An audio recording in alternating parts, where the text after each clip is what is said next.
of the retail apocalypse. Coresight Research's latest forecast has upwards of 25,000 retail stores that could close by year-end. Major defense firms have for years, especially since the post-9/11 so-called War on Terror, raked in billions of dollars in lucrative and very often wasteful government contracts, are begging the federal government for more COVID-related stimulus.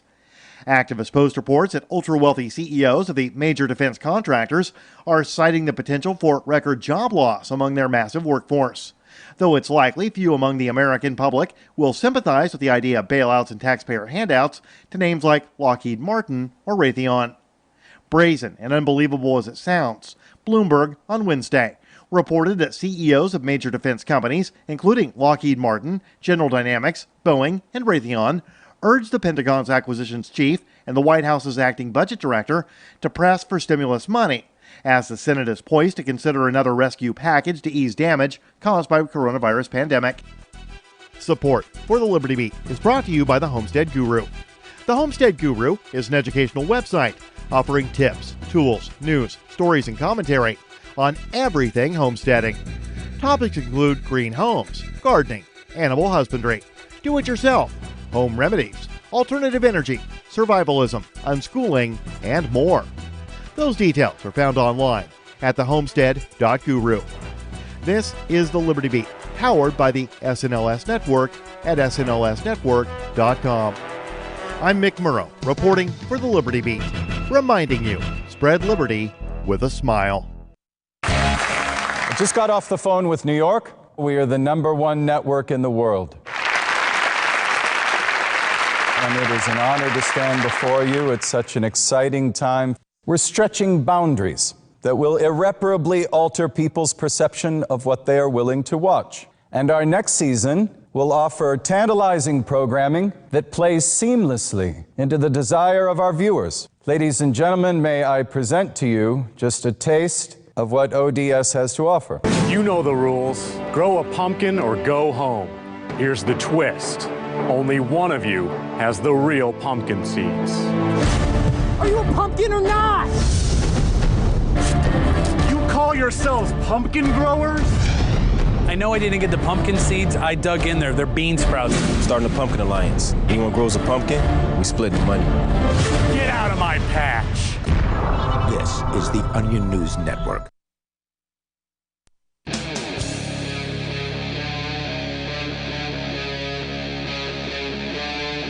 Free Talk Live.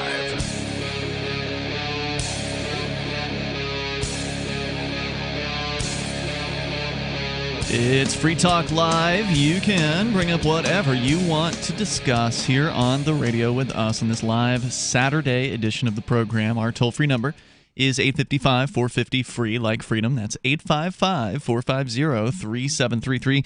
Coming up here tonight, if we get the chance, we'll talk about a scientific study about easily offended people. Is that right? People with a proclivity to be offended, yeah. Yeah. So there's that, plus cops are filing for disability after some of these protests, possibly facing individuals may face a year in jail for not wearing a mask in one Colorado town. There's a lot of interesting stuff. Of course, you can bring up whatever is on your mind. But I saw a headline just before the show that is refreshing, and that is that apparently the people of Washington, D.C.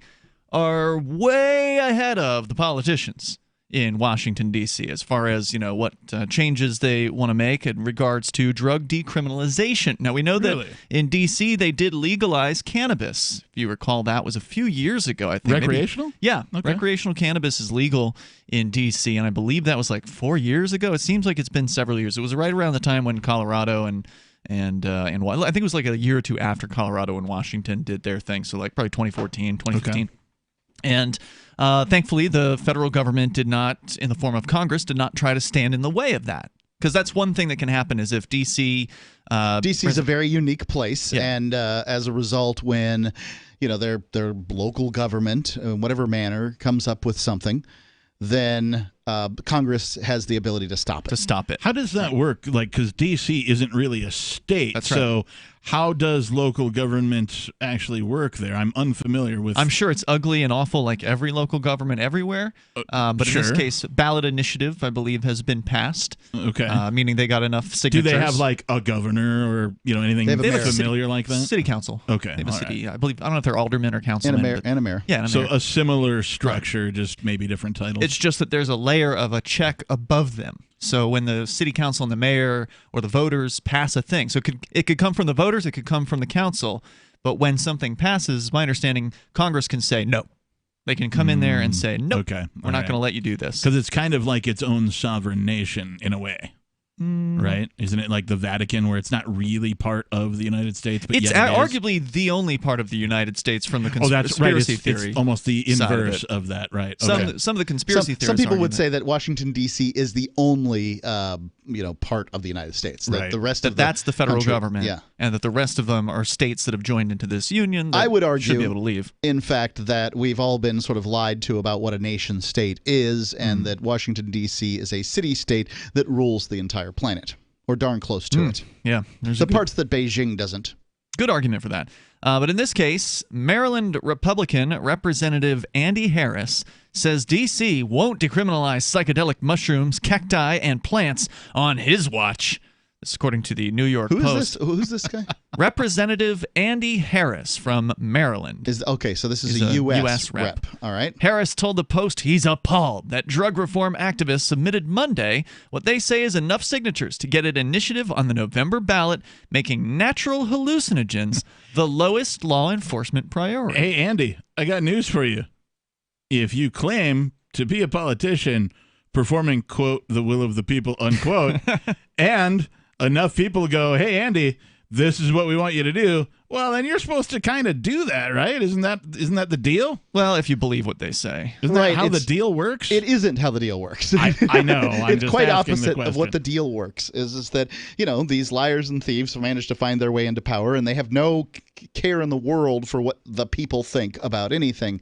Now, not that Andy's, him being a Republican doesn't particularly bother me. No, he's just a jerk. Yeah, him being a Democrat doesn't particularly bother me.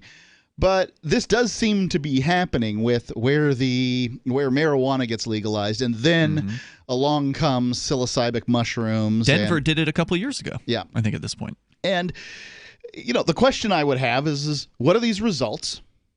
Are they bad?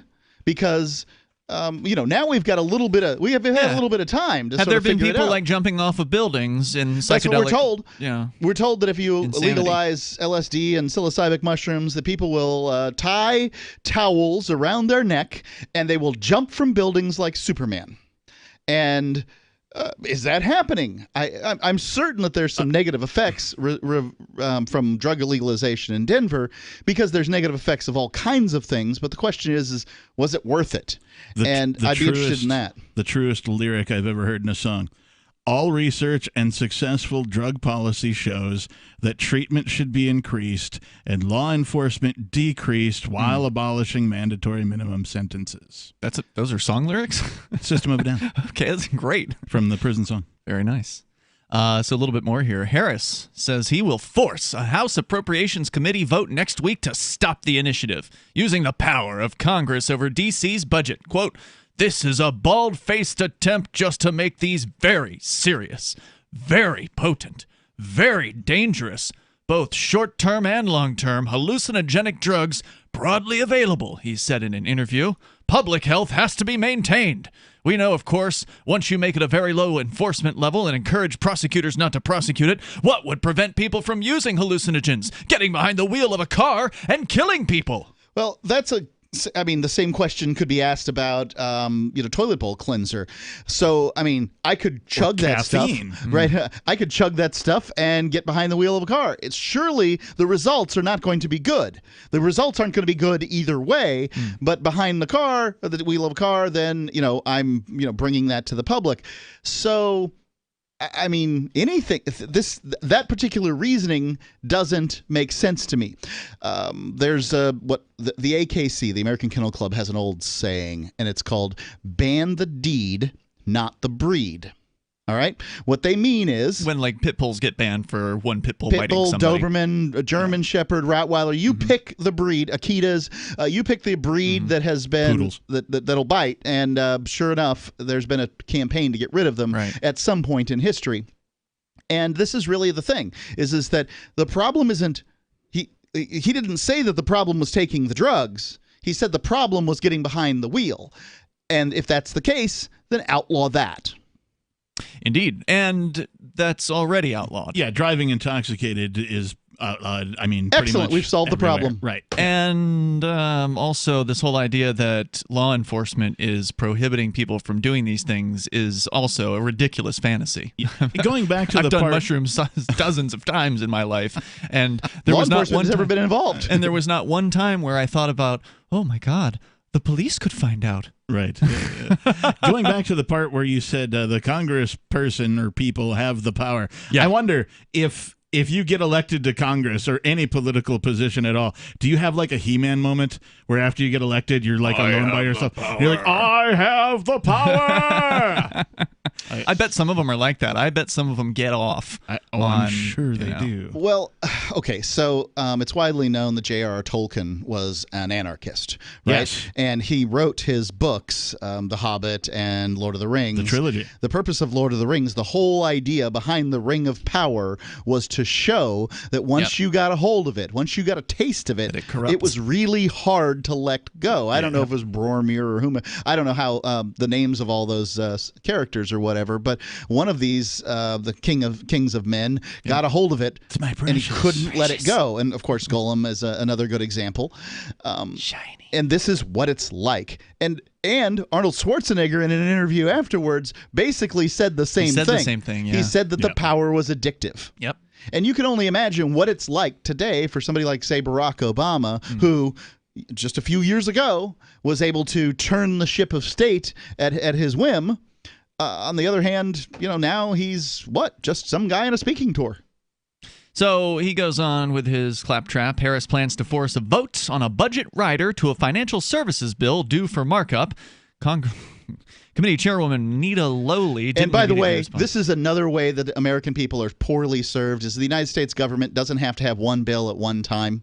It's just absolutely, positively ridiculous. Agreed. That they can just tack this thing on to something else completely unrelated.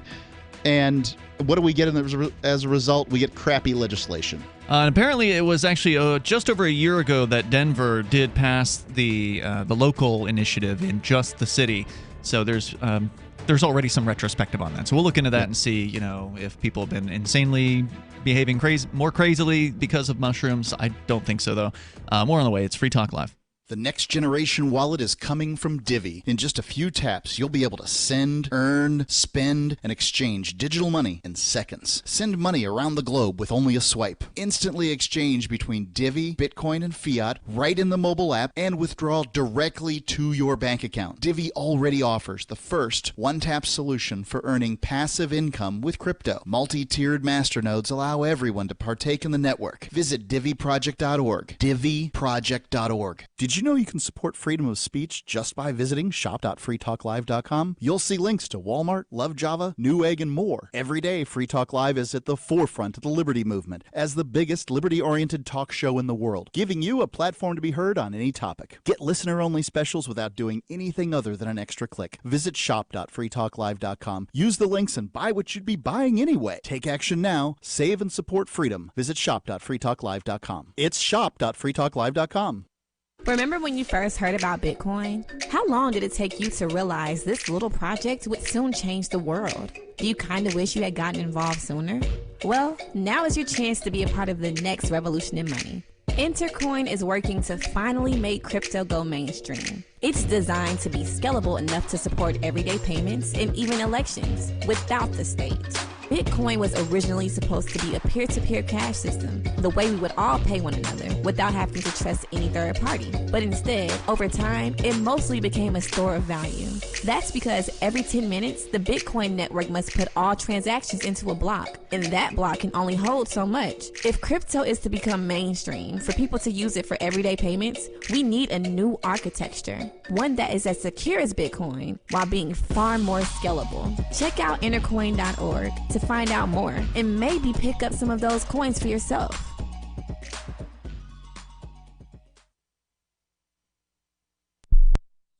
Never, ever send a follow-up email asking, "Did you get my email?" Email 101. If it didn't bounce back undeliverable, it got where you sent it. And avoid transmedia pestering, like calling to ask, "Did you get my email?" or emailing to say, "I left you a voicemail." If your emails and voicemails aren't being acknowledged, your problem isn't technology, it's technique. Is your message concise and understandable? Have you boiled it down to seem as relevant as possible to the recipient? In other words, is it the opposite of spam or junk mail? All of this really matters if you're a job seeker. But even if you're not, with money and attention so scarce now, effective communication skills have never been more important. For more tips, hit survivalspeech.com. I'm Holland Cook. If you want to know the latest about Free Talk Live before we go on the air, all you need to decide is how you want it delivered. It's your choice. Visit news.freetalklive.com to receive our usually weekly news updates by email. Plus, we have a Twitter account at twitter.freetalklive.com, and you can follow us on the decentralized Mastodon platform at toot.freetalklive.com. So please follow us at toot.freetalklive.com and sign up for our emails at news.freetalklive.com. Do you want more businesses accepting Bitcoin Cash and Dash? Now with AnyPay, you earn passive income for every purchase at those businesses. Finally, a financial incentive to spread Bitcoin Cash and Dash. You made it happen, so you get the rewards. Download the AnyPay Cash Register app and add your cryptocurrency wallet addresses. Then install it at a real-life business and tell us what you did at anypayinc.com. anypayinc.com. Do you love Twitter? Make sure you favorite the LRN.FM Twitter account so you can receive our tweets at twitter.lrn.fm. That's twitter.lrn.fm.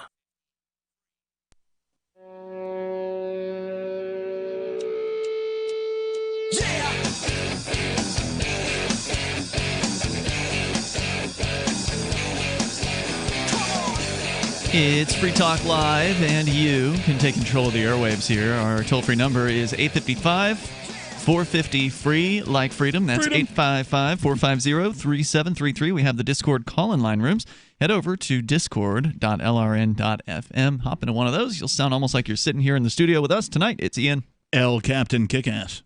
And Mark. Intercoin's team spent the last decade helping communities release apps to unite their members and coordinate social activity. Now communities can release currencies to coordinate economic activity. They represent a soft but voluntary power, encouraging people to spend the currency on local goods and services that accept it, or to support the community with small fees when cashing out unused coins. Towns already do this to battle globalism, and festivals can create an extended online community that transacts on their own year-round. Intercoin is attempting to regain some of our freedoms that are threatened on the internet and in meat space, and we think that's important here on Free Talk Live. So we accepted $40,000 worth of Intercoin tokens from Intercoin Incorporated for advertising.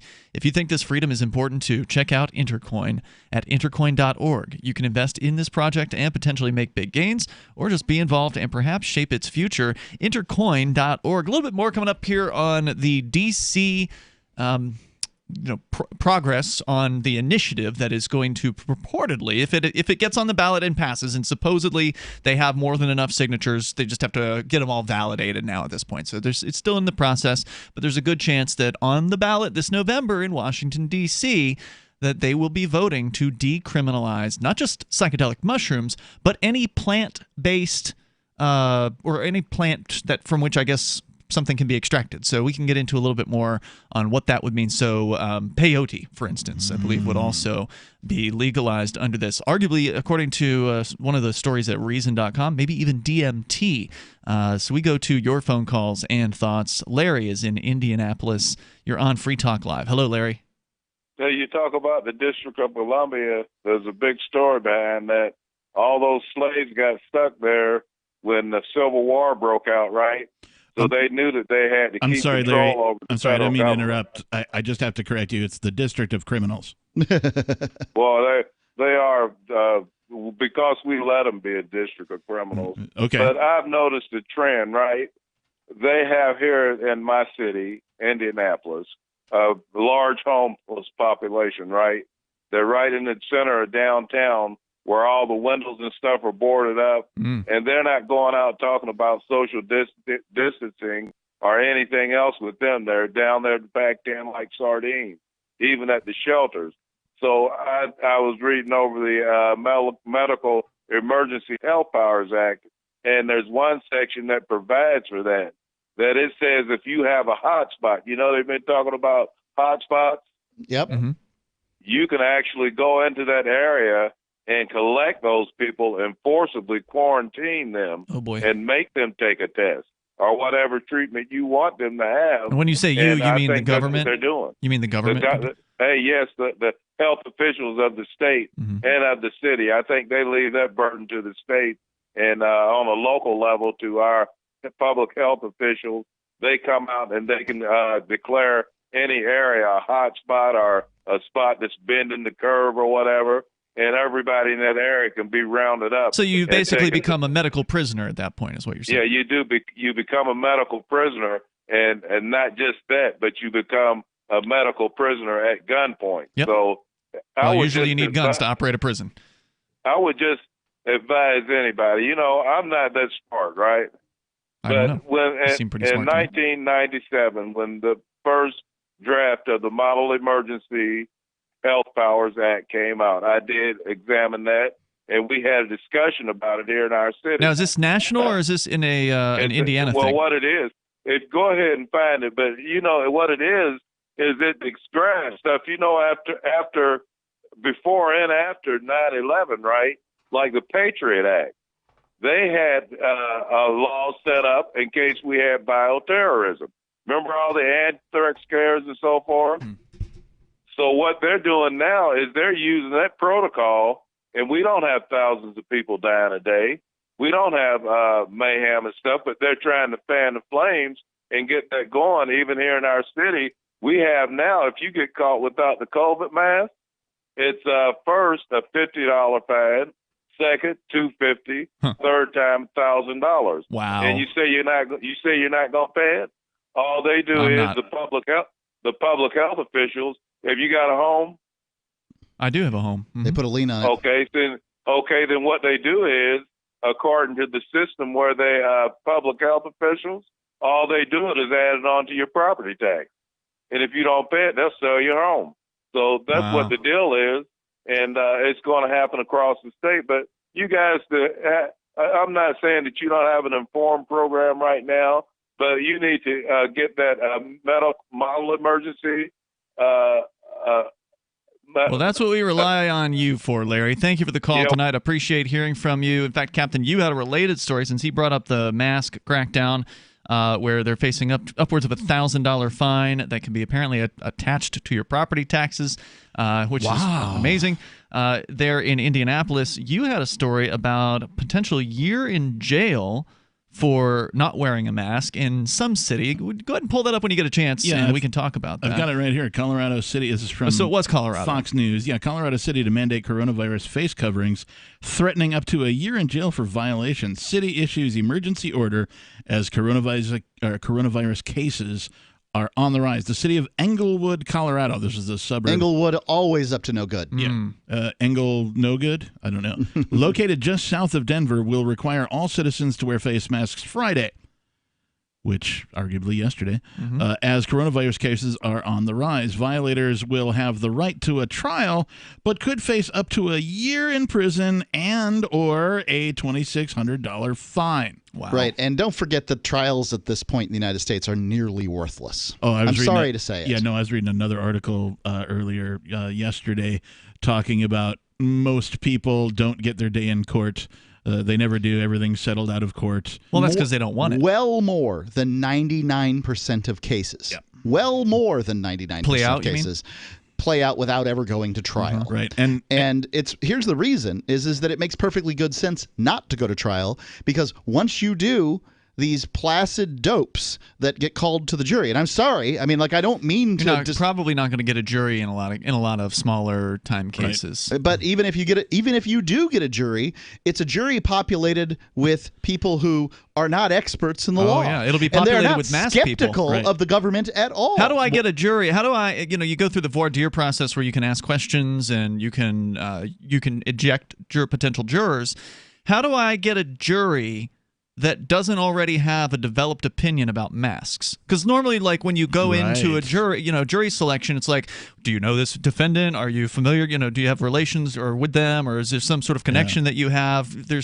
You'll kick people out of a jury because they already have an opinion about you, right? You got to find people who don't know anything about. So, like the OJ trial, they had to find a dozen people that didn't already have an opinion about whether or not OJ was a murderer. Right? And I don't know if I can find the article, but the article did point out something very interesting, which is, of course, that the justice system has failed to scale according to the population. So the justice system that we have currently is, minuscule compared to the way the population has exploded over the last couple hundred years. That's not to say you want more courts and courtrooms and no, but they've just failed to. They can't handle the amount of people if everybody went to trial. Sure, yeah, they couldn't. And plus, there's a lot more laws. And that's why I recommend people not take the plea deal and crush the system. More coming up. News from news.bitcoin.com. BTC miners give off a signal of intending to sell. Does this mean a bear cycle? New Zealand police seized $91 million from a Russian exchange operator. Anti-crypto SEC head stepping down, making Bitcoin ETFs more likely. And you can make money by referring people to exchange.bitcoin.com. Bitcoin.com is your source for getting started with cryptocurrencies, getting a wallet, buying Bitcoin Cash, mining, and all the latest cryptocurrency news at news.bitcoin.com.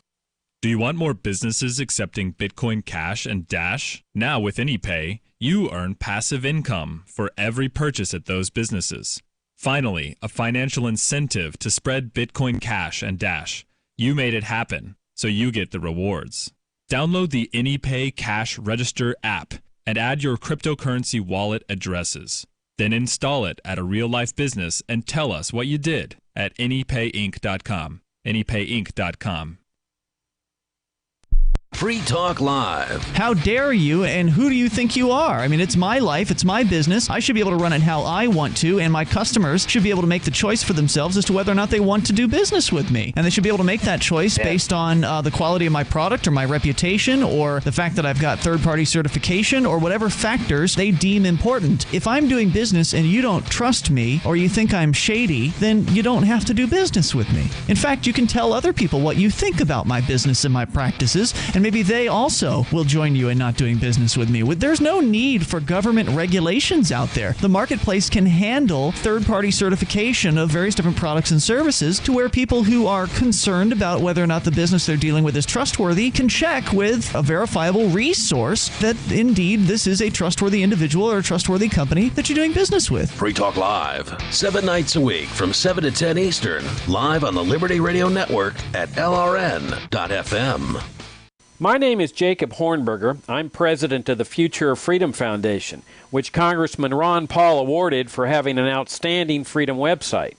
Write us at fff@fff.org, and we'll send you a free 3-month subscription to our monthly journal of libertarian essays and our booklet, Economic Liberty in the Constitution, which George Mason University economics professor Walter Williams praised in a recent column.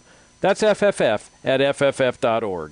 LRN.FM now has a Discord. Discord is a free text and voice chat platform, and we now have our own server with a bunch of channels at discord.lrn.fm. You can join other listeners as they chat about various things during our live shows, or anytime, day or night. Discord software is available cross-platform, so you can have it on whatever device you want and take your chats anywhere. Join our Discord at discord.lrn.fm. That's discord.lrn.fm.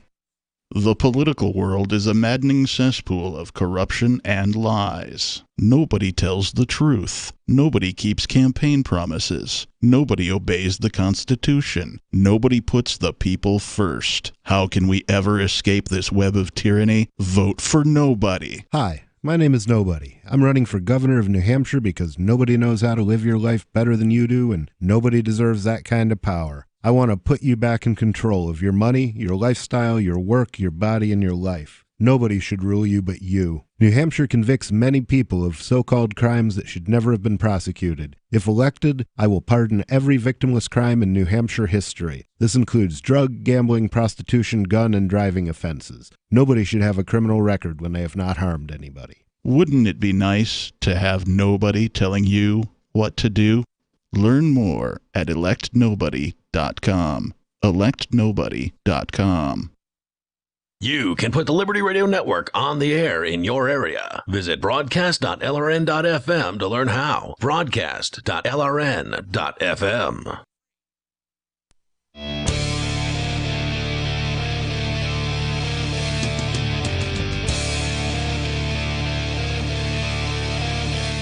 It's Free Talk Live. You can bring up what you want right here. Toll-free number is 855-450-FREE. Are you scared of legalizing or decriminalizing magic mushrooms? I'm so scared. Well, if you are, you've probably never done them.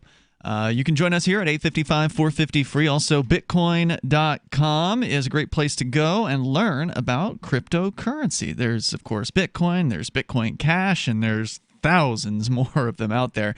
You got to learn the basics first, so go to Bitcoin.com. They can help you with that. And they've got the latest news headlines as well over at news.bitcoin.com.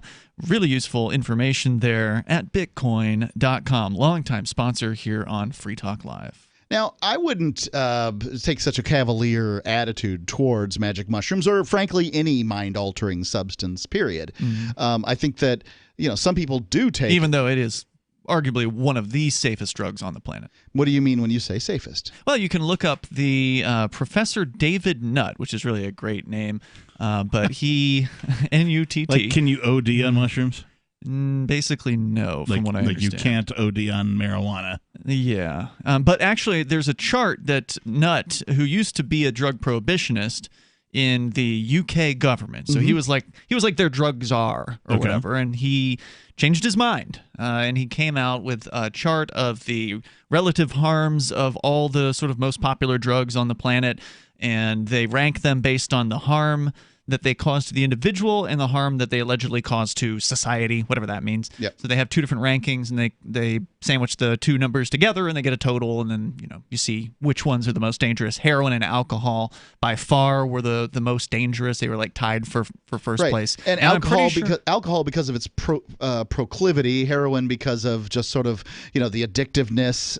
Not to say alcohol is not addictive, it certainly is, especially for many people. But I think it probably is addictive for just about everybody if you continue drinking long enough. But the heroin itself has just huge effects. It's a very effective drug in that sense, and I would say that magic mushrooms are also quite effective. It's just that many people don't care for them in the presence. They're not particularly recreational in that sense, because you're kind of stuck in the place where you are. You're not going to go out with friends doing magic mushrooms in a lot of cases. Sure, you could. You could do that. Depends. It just doesn't happen. And the reason that magic mushrooms... Happened for me at Fork Fest. I probably took mushrooms but you didn't 4 go anywhere. times. But I was around and about with people. I understand, but I didn't drive somewhere, if that's what you mean. Well, people drive places. Yeah. On the weekend, people get an Uber or whatever and go out drinking together, bar hopping and these kinds of things. And that's not happening at all, even where magic mushrooms I don't think are you legal. can say what's happening because you're not there. It's You're not not happening in much in, Denver, say, right? Amsterdam. I'm not hearing about it coming out of Denver. That's because it's pretty normalized, as from what I understand. Like, if people go out and take a dose of mushrooms, take an Uber to some party or whatever, and they come back, you're not going to hear about that. The they did it successfully. Yep, they certainly did. You know? If that's what occurred. I'm But just I saying did pull up the it's not chart. very prolific. The use of magic mushrooms are That's not right. prolific? I don't know. I mean, I bump into it frequently, although they were all over the place at Forkfest. I'm the type of It's that person sort of that place. bumps into that. So, like, you know, it's not surprising when I do. Yeah, it depends on the circles, I think, that you run in. I mean, if you're hanging out at the church, Church of Jesus Christ of Latter-day Saints, or you're at the Jehovah's Witness Kingdom Hall, then, yeah, you're probably not going to hear much about magic mushrooms ever. But on the other hand, if you're hanging out in, like, you know, the music scene or the hippie scene or whatever young people do, then you're probably going to hear a lot more about magic mushrooms. Anyway, here's the chart from The Lancet. This actually came out. It's been a decade now since this chart came out. Let me amend my statement just a little bit. I think that the irresponsible people do different drugs. Oh, yeah. Than magic mushrooms. And if you make them more readily available, more irresponsible people will try them. And then you will have more, negative effects where irresponsible people act irresponsibly. It's not the drug. The drug is simply a tool, right? Yes. And for many people, it is a tool that has allowed them to defeat addiction. PTSD. It's a tool that has defeated PTSD. Not just like made it go a little bit away for a little while, but like ended it for people. So there's been some really amazing studies on the treatments that mushrooms can provide with people that have just been coming out over the last decade. Yeah. But this chart by Professor David Nutt, he is, again, the former government chief drugs advisor who was fired in 2009. Then for not being druggy enough. Is his name spelled like N-U-T? Or is N-U-T-T. It like, oh, okay. It's still like, funny. Is it K-N-U-T? No, or something? no. You know, okay. So on a list of looks like close to 20 different drugs here, again, starting with alcohol, heroin, crack, methamphetamine, cocaine, tobacco. That's your top 6 there. Cannabis is actually number 8. So tobacco, amphetamine, cannabis. All the way down the list, you get to mushrooms. So it literally was the least ranked. It on the different charts, the different factors. One was harm to others. The other is harm to users. Mushrooms doesn't even have a harm to others ranking. It's just unregistered. It's just a little teeny blip on harm to users, and that's it. And again, it comes down to, for me, the non-aggression principle and or consent, right? Mm-hmm. Like, do you choose to do this thing, and did you harm anyone or anybody else's property while doing so? Yeah. If the answer is no, I didn't, fine. I have no problem with whatever you did. And none of us here would make the claim that one is not responsible for one's actions even if when one on a chooses to take magic mushrooms. Yeah, because you chose to take the drug. You're responsible for every action. And that's true with alcohol too. Yep. And also I don't want to make it sound like I'm saying just because this is on a chart at a bottom of a chart that it's not an incredibly potent, powerful substance. Oh, it is. That can absolutely have some really amazing and in some cases horrifying effects if you have a bad trip. Life-altering to people who have, right? I know people who are like, oh my gosh, man, my life changed the first time I did magic mushrooms. For the better? Arguably. I mean, from their perspective. Right. Maybe not from mine, right? But, they will claim that. And who am I to judge? Yeah. It's their life. They get to say. Yeah, and you shouldn't go to a prison cell simply because you've got some mushrooms or some other plant. And so that's what they're doing in D.C. is they've got an initiative. It has gotten the 35 or 25,000 signatures was required, which is, by the way, quite a feat given the whole COVID thing. Trying to collect signatures from people, I can only imagine, is not easy. Trying to collect signatures from people while you're Sorry. They've gotten over 35,000 signatures, actually, because you always want to get way more. 35,000? By the DC, way, yeah. I'd like to stop down for just 1 second and say, as a guy who's sort of hard of hearing, anybody who works with headphones for a living is going to be somewhat hard of hearing. As a guy who's somewhat hard of hearing, these mask things can make things a bit more difficult. Yeah. A lot. And especially if they're not only behind a mask, but also behind a plexiglass shield. Right? Have you encountered that? Oh, I have. Yeah, multiple times. The Home Depot, behind plexiglass and wearing the mask and standing 6 feet away from you. So they're terrible. So they're like, right. And I'm like, what? And they're like, and I'm like, I can't understand what you're saying. I'm hard of hearing. And they're and then they have to turn the screen around only to like try and offer me like the upsell on the extended warranty for whatever it is I'm buying. I'm like, no, I don't want any of that. Monday, the Decriminalize Nature DC campaign, this is according to Reason.com, seeks to decriminalize natural and theogenic substances. What does entheogenic mean? It means the God within. In the district, reached a major milestone after submitting over 35,000 signatures. So they have to verify at least 25,000. So you always usually want to go over by like 50%.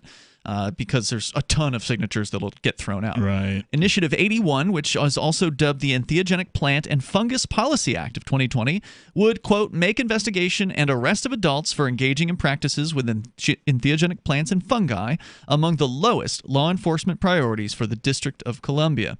It would not reduce any fines or penalties for using or possessing psychedelics that are already on the books, but it would direct law enforcement to focus on other more pressing issues.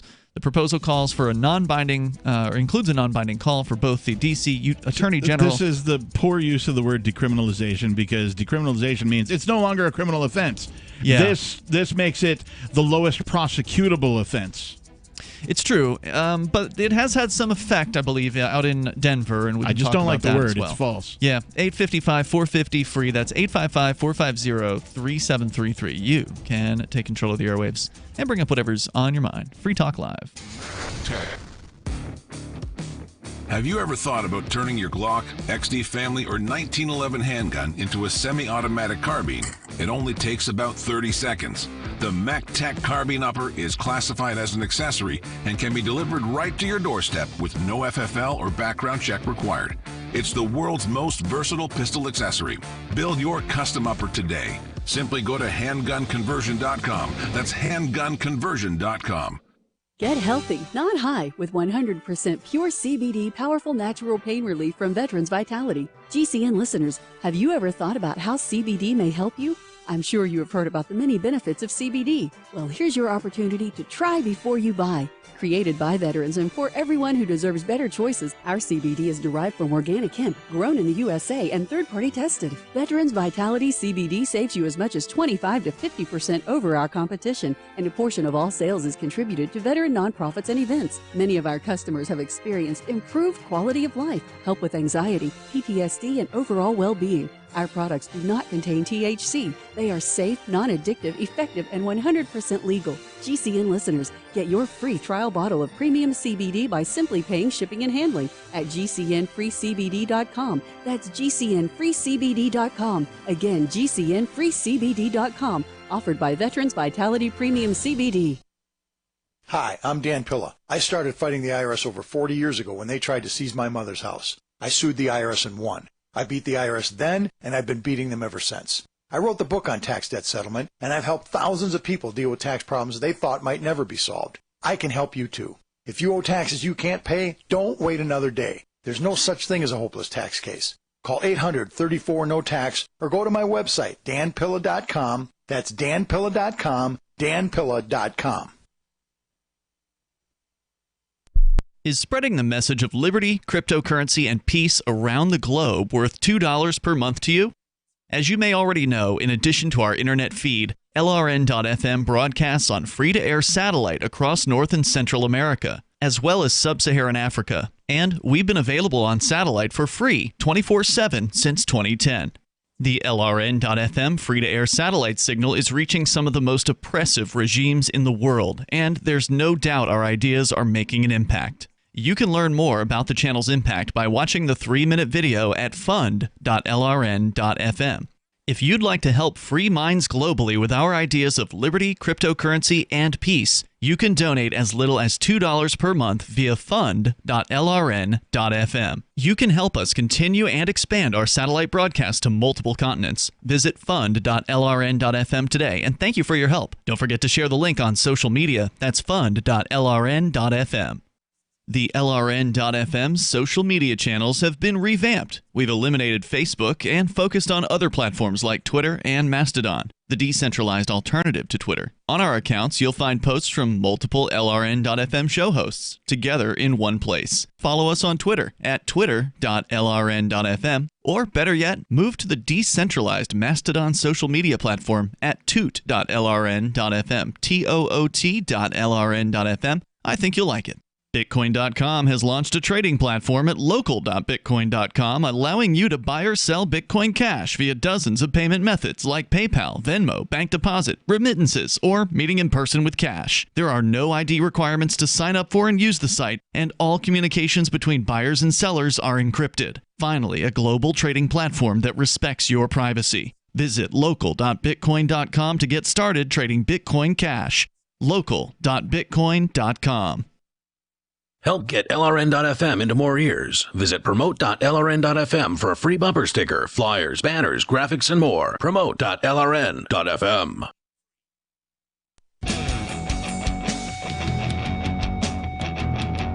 Free Talk Live. You dial toll free if you want to join us on the radio. 855-450-FREE. We're seeing cities across the United States, now Washington, D.C., may be voting to decriminalize psychedelic mushrooms. And not just psychedelic mushrooms. According to the article over at Reason.com, it would be any naturally occurring psychedelics. So that would include DMT, which is a very powerful psychedelic, but very short-acting.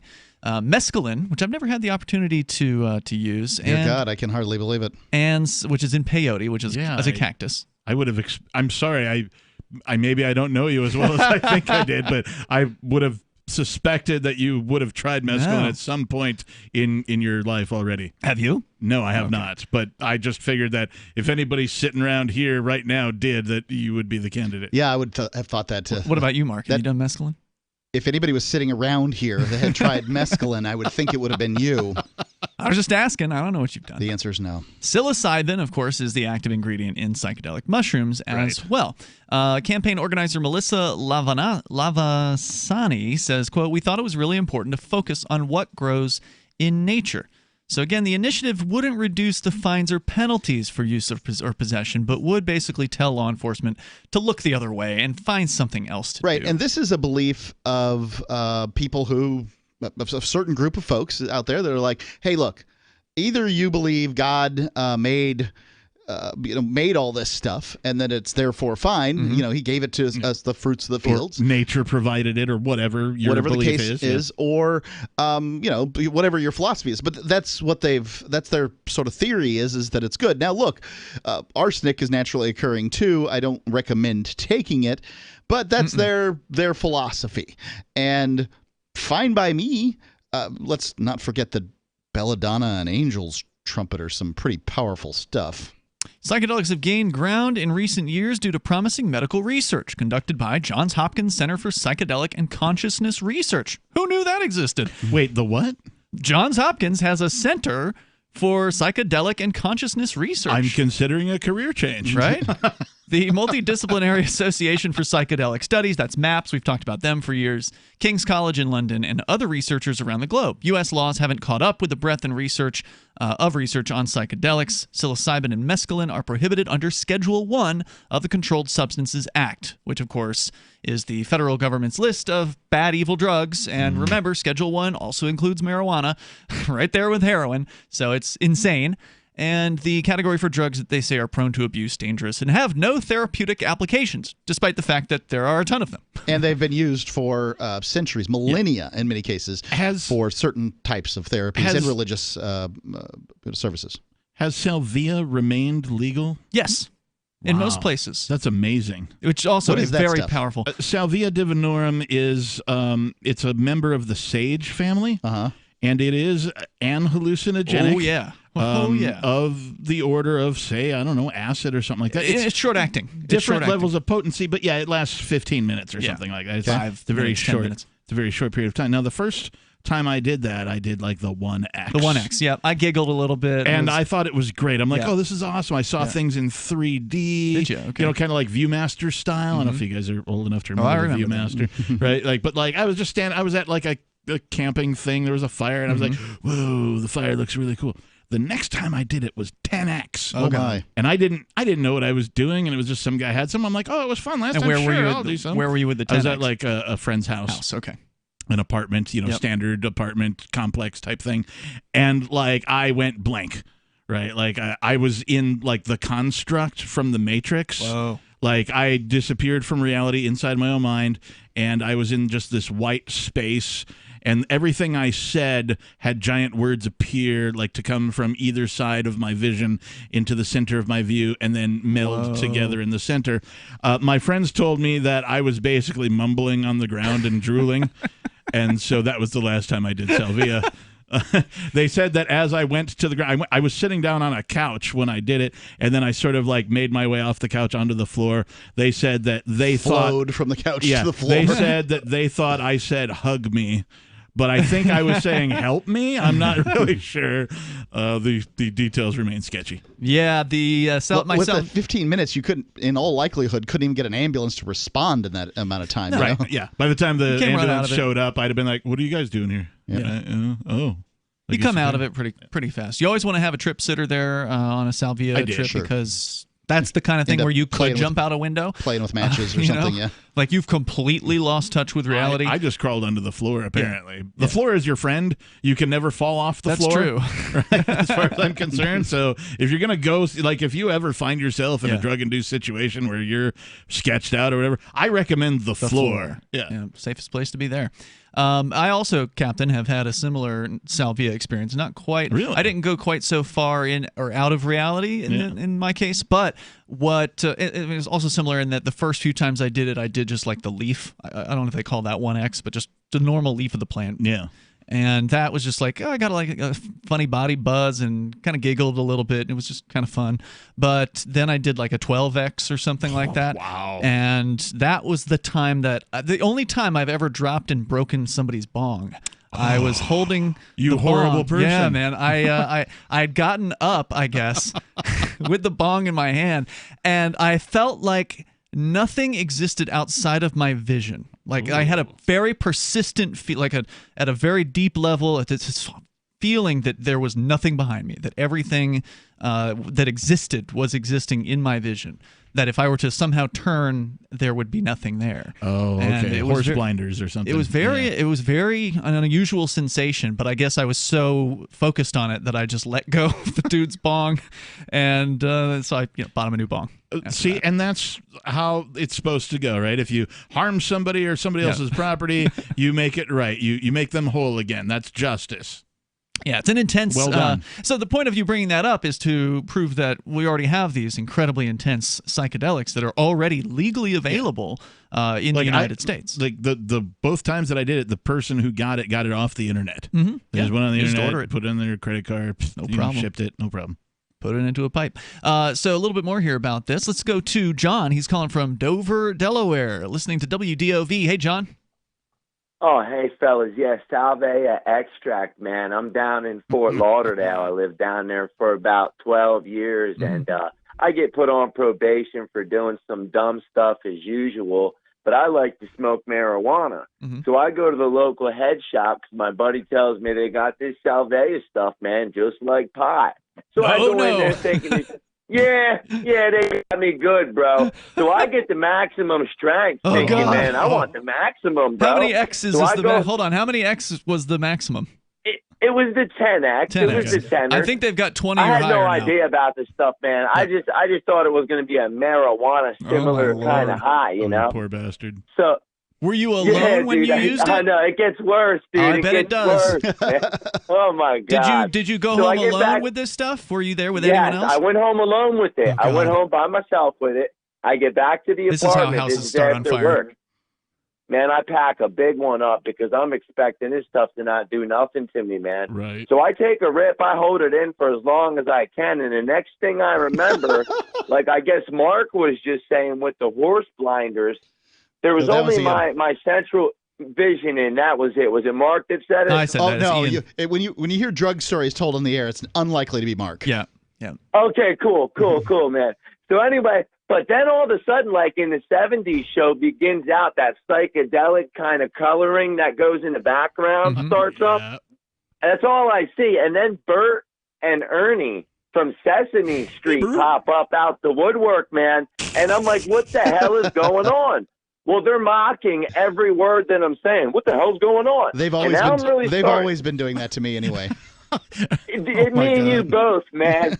So I'm losing it. I got nothing behind me, like the guy there said. All I have is this psychedelic waviness and Bert and Ernie. mocking my every word. Well, finally, man, I start coming back to it in my left eye, but my right eye still got Bert and Ernie, man. Whoa. So anyway, it only lasted about 10 minutes, but Right. it seemed like an hour. Right. Yeah, time. Anyhow. Your sensitivity to time changes in a lot of cases on psychedelics. It was some bizarre stuff, man. Never again in my life. Okay, But so you what we put it down and you did didn't do come is back to it. Yeah, What'd you I do had with the rest some of it? left over. Yeah, what'd you do Well, with that's what I was going to say, man. Anytime we had a vulture smoker come to the apartment after that, we'd pack them a big old one of your Salvia extract, man, and they would just lose it. A vulture Lost a lot smoker, of meaning friends. somebody who's like constantly asking for weed, that kind of person. I just Hey, quit man, you guys smoking got any yesterday. Smoke, man? Yeah, help me out. I'll help you out, all right. I'll pack you a big check this out. Salvia, bro. Good story, John. Thanks for sharing it tonight, Love man. you I guys. really appreciate it. That was Wow. fantastic. Yeah.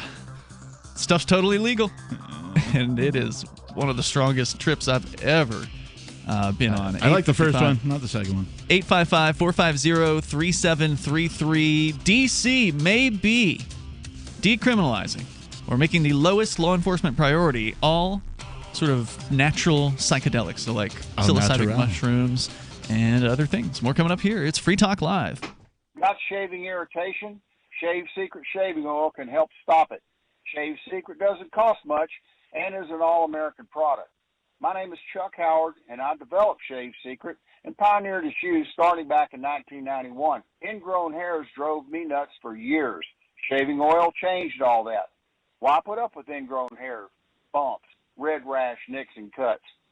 Shave Secret provides men and women with what we believe is the best shave ever. Our proprietary blend of 100% natural base and essential oils plus a hint of menthol was designed to help eliminate shaving irritations like ingrown hairs, bumps, red rash, nicks, and cuts. We'll lose those shaving irritations. Available at Super Walmart, H-E-B, Wegmans, Giant Eagle, Discount Drug, Navy and Marine Exchanges, Amazon, and ShaveSecret.com. Use the code FTL for Free Talk Live and get a discount. Shave Secret, the best shave ever. Is oral health important to you? If you don't like your own teeth, fresh breath, or kissing people, then by all means stop listening. Several years ago, I met Jessica Armand, founder and CEO of My Magic Mud, and I became passionate about the product that she created and never want to live without it. It's clinically proven to whiten teeth, but I find it does much more. They want you to love My Magic Mud as much as I do, so they're giving you a money-back guarantee plus 20% off. Go to mymagicmud.com and use coupon code FTL20 at checkout. mymagicmud.com, FTL20. There are lots of ways to listen to Free Talk Live. Our podcast has been around since podcasts began, and now the FTL feed is loaded with content besides our full show archives. Did you know that we make it easy for you to customize your podcast subscriptions? We have different feeds, one that includes only our full shows, one with just the Daily Digest, and our main feed that includes everything. You decide what you listen to. It's quick and easy to customize your feeds at feeds.freetalklive.com. That's feeds.freetalklive.com. You're listening to the live edition of Free Talk Live. Hour number 2 is next after the news here on the Liberty Radio Network at LRN.FM. This is the Liberty Beat, your daily source for Liberty news and activist updates. Produced in partnership with the SNLS Network and listeners like you. Online at snlsnetwork.com. I'm Mick Murrow with your latest edition of the Liberty Beat. Gold is trading at $1,817, silver at $19.03, and Bitcoin is trading around $9,395. Today's gold, silver, and Bitcoin prices are brought to you by Brave Botanicals, high-quality kratom and CBD at reasonable prices with excellent customer service. Brave Botanicals is activist-owned and mission-driven. The Liberty Beat and Brave Botanicals believe so strongly in the power of kratom, we're giving it away for free. Just go to libertybeat.news/free kratom. This is the Liberty Beat at snlsnetwork.com. In the news, a police sergeant in Joliet, Illinois, has been stripped of his police powers and placed on administrative leave after he blew the whistle on the cover-up of the murder of a man who was effectively tortured to death by his fellow officers. The Mind Unleashed reports that community members are hailing the actions of whistleblower Police Sergeant Javier Butch Escueda, who was moved to reveal the grisly nature of the in-custody death of Eric Lurie, a black man from Joliet, who was choked to death in the back of a squad car in grueling footage captured on video. On Tuesday, protesters rallied around the Joliet Police Department, calling for justice for Lurie, while praising Sergeant Esqueda, a 27-year veteran of the force who has faced retaliation after breaking the code of silence regarding what he sees as the criminal actions of his colleagues, reports CBS 2 Chicago. Joliet City Manager Steve Jones quit following a Tuesday City Council meeting, where the brutal events surrounding Lurie's death were discussed. Ever wonder where we find all the news to report right here on the Liberty Beat? Visit snls.news to get the world's most censored media published all in one place. Save yourself from the endless time spent searching for reliable alternative media. SNLS News makes it quick and easy. No ads, no clickbait, just raw headlines, 24 hours a day. Visit snls.news and get informed today without the corporate media spin. Your news now continues. The unprecedented implosion of U.S. commercial real estate during the coronavirus pandemic is likely to get worse, as newly delinquent CMBS loans are surging as the list of retail store closures continues to rise. TREP's June CMBS remittance report showed CMBS delinquencies hit a high of 10.32%, not seen since 2012. It was noted that the retail CRE loans were in rough shape. Many retail shops are heavily indebted. Some have already declared bankruptcy, while others are quickly shrinking their operating size by reducing store footprint to rein in cost as the virus-induced recession, blended with a plunge in consumption, along with a shift to online, is resulting in a rapid acceleration of the retail apocalypse. Coresight Research's latest forecast has upwards of 25,000 retail stores that could close by year-end. Major defense firms have for years, especially since the post-9/11 so-called war on terror, raked in billions of dollars in lucrative and very often wasteful government contracts, are begging the federal government for more COVID-related stimulus. Activist Post reports that ultra-wealthy CEOs of the major defense contractors are citing the potential for record job loss among their massive workforce, though it's likely few among the American public will sympathize with the idea of bailouts and taxpayer handouts to names like Lockheed Martin or Raytheon. Brazen and unbelievable as it sounds, Bloomberg on Wednesday reported that CEOs of major defense companies, including Lockheed Martin, General Dynamics, Boeing, and Raytheon, urged the Pentagon's acquisitions chief and the White House's acting budget director to press for stimulus money, as the Senate is poised to consider another rescue package to ease damage caused by the coronavirus pandemic.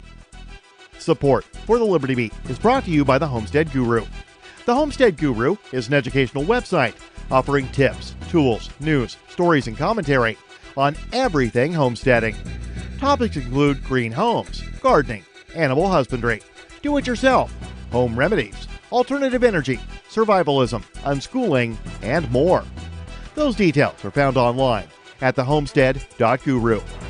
This is the Liberty Beat, powered by the SNLS Network at snlsnetwork.com. I'm Mick Murrow, reporting for the Liberty Beat, reminding you, spread liberty with a smile. Medical experts announce that an Ebola vaccine is at least 50 white people away from being developed. The CIA is now ready to install a female world leader, and a sex toy is discreetly shipped in a plain dildo-shaped box. Rising to the top of the video news summary game through an unstoppable combination of glad-handing and payoffs, this is the Onion Week in Review. Reflecting on his accomplishments and questioning his current abilities, the Lord God Almighty, our Heavenly Father and Blessed Savior, told reporters that he was no longer confident whether he would be able to create the world in only 7 days. He who commanded light to shine from the darkness admitted that the mere thought of producing the entirety of the universe from nothingness, a task he once completed with time to spare, had become surprisingly daunting, and added that creating a small, lifeless moon or asteroid now seemed like a more realistic goal. In this week's science news, psychology comes to a halt as weary researchers say the mind cannot possibly study itself. This is the Onion News Network.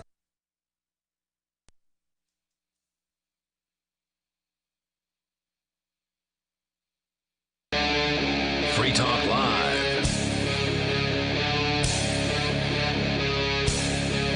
Free Talk Live, you dial in, toll free if you want to join us here. Your thoughts are welcome. And you can bring up anything that you want, although our overarching topic so far has been Psychedelics like mushrooms, psychedelic mushrooms containing psilocybin, may soon be the lowest law enforcement priority in Washington, D.C. if a ballot initiative that appears to have been successful in collecting the signatures required. They're going through the signature validation process now, but presuming that it makes it through that, it will be on the ballot this November. However, of course, some congresspeople are avowing that they are going to put a stop to it because Congress does have the ability to essentially reject any new laws U.S. that come Congress. out, come out of Washington, D.C. So, which is sort of against the principles, the founding principles of the United States, where people are supposed to have localized government. And that led to a conversation about psychedelics and some of the studies that have been done. Groups like the Multidisciplinary Association for Psychedelic Studies, or MAPS, and apparently Johns Hopkins has a Center for Psychedelic Consciousness Research. So there's been a lot of really interesting studies surrounding treating PTSD, for instance, treating addiction to other harder drugs, like heroin, using or alcohol, using childhood trauma too. Like really? if you were abused or sexually, physically abused as a child, apparently microdosing of different types of psychedelics can actually cure that. Well, with therapy. That's in conjunction with therapy. Right, yes. But still, that's amazing. Yeah, the amazing thing is that Americans just continue to want to reject this, in large part because their politicians have told them it's bad. Politicians that have no idea, no medical training, right? Like none. Right. It's none of their business at all. Your preacher, your politician, these people that you've decided are above you, they've got no business commenting on this when doctors are putting out papers that say, in fact, it works. Absolutely. Agreed. There's a little bit more here from Reason.com. Again, this is pretty recent news. Just within the last couple days, they submitted their ballot signatures on this, and they're being validated now. U.S. laws, they say, have not caught up with the breadth of research on psychedelics. Psilocybin and mescaline are still prohibited under Schedule 1 of the Controlled Substances Act, which claims that these are drugs that they're prone to abuse, dangerous, and have no therapeutic applications. The miscategorization is a major focus of DC's decriminalization campaigners. Quote, somebody's suffering and they've tried everything else, and plant medicines are the only thing that works for them. They're having an amazing experience finding healing with plant medicines, one of the organizers said. She said further, quote, why should they live in fear of losing their job, losing their life, losing their children for something that's been so beneficial for them? And that's one of the ways that they've actually been successful with getting these initiatives to move forward through things like city council. So, for instance, Berkeley, Oakland, they're going to mention a list of cities that's following in Denver's footsteps. Right. What happens is they have these hearings and they bring out the military veterans. Yep. They bring out the abused housewives. They bring out the people who've had really just important life-changing experiences for the better because of therapy along with these drugs. And these people, or even if they aren't even going through therapy, it's just their own personal story. These stories are very persuasive. When you put a military veteran in front of, because people respect these guys, right? You put these military veterans who say, this cured my PTSD in front of a panel of these politicians, and there's very little they can say to that guy. I would say this as a caveat. They talked about why should people lose their jobs. If I run a business and for whatever reason I don't want my employees to ever do drugs, I believe that freedom of association gives me the right to say, if you ever do mescaline while working for my company, I'm going to fire you, end of story. Well, most you mean while they're on the job or any period. Time? Okay. I mean, that's you should have the right to do that, but that makes you an a-hole. Yeah, well, whatever. Yeah. You may not like it, but that's that person's business because it's their business. It is. COVID-19 stay-at-home orders threaten to derail the required signature gathering, of course, prompting the campaign to send voters information packets and petitions by mail. Labasani says the campaign gathered around 10,000 signatures in that way. Once the city began to reopen, they did table outside of grocery stores, parks, and polling places. If the measure is passed in November, D.C. would join a small but growing group of cities that have decriminalized some psychedelics for personal use. Denver was the first city to do this in May of 2019, followed by Oakland, Berkeley, and Santa Cruz. There are now hundreds of similar efforts in cities across the country, many of them organized by the local Decriminalized Nature chapters. And right now, the odds of success at the voting booth look promising. Campaign polling in April found a narrow majority, 51% of D.C. voters would likely back the measure. Among voters who received additional information about the proposal, support jumped to 60%. Look, I think that this is all great, but none of this should be happening. Because none of this should have been illegal in the first place. Right, exactly. Like, there shouldn't have to be a lobby to legalize a thing that people have used historically for centuries for all sorts of things. Oh, yeah. Religious, healing, all that kind of a thing. And it should have never been illegal in the first place. I'm with you. No drugs should have been illegal in the first place, right? If you have a problem with drugs, that's a medical issue, not a government issue. Speaking my language. Yeah, this is a tough one for conservatives to swallow. But this nation was built by people who had legal access to opiates. Oh, yeah. Yeah. Right? Like, I'm not saying it's a good idea for you to get hooked on heroin, but you could buy it through the Sears catalog at one point. Right. And these are just facts. You don't have to like them. You may have your excuses. Your mind may come up with its bias or whatever. But wouldn't it be a lot easier? I was just dealing with a prescription coming from the doctor. He prescribed something, and he didn't put it down exactly the right way, and I haven't gotten my prescription because it's not written the way that the pharmacist wants it to be written. And it's just absolutely ridiculous. Everybody knows that it's all fine. We're talking about a very common drug here that people have been prescribed for decades without any particular problem, and I can't get it because he gave me the time-released version, which I asked for, not knowing it was $700, versus the regular version, which is like, $10 or $20 or whatever. Right. Let's talk. Okay. And the contradictions exist in the current system. Why is alcohol legal and not, cocaine, for example, or mushrooms for that matter? Right? The contradictions exist because people don't understand the breadth of the situation. People don't understand freedom, in my opinion. Nope, they don't. There was a lot of fear-mongering surrounding drugs back in the day, and that worked. It worked on people. Sad. Let's go to Robert in Charleston, South Carolina, and it is sad, but it seems like there's some light at the end of the tunnel, on the horizon, that maybe we're going to come out of this, and these are baby steps in the right direction. You should just roll back the existing laws instead of making new ones. Yes, absolutely. Let's talk to Robert. He's in Charleston, South Carolina. Go ahead, Robert. Yes, sir. Thank you very much. I just wanted to say that, over the centuries, we knew a lot about these things in the past. The Georgians, the Chinese, and the South American Indians knew a lot of things, and we lost that knowledge in a lot of cases. The Soviet Union tried to preserve it by putting up a huge library of a compendium of that kind of stuff. It came mostly from Georgia. The Chinese, I had a friend who was an English teacher to the highest level of the Chinese communists in China, and he told me that the Chinese have teas that'll cure about any disease you can think of and then some.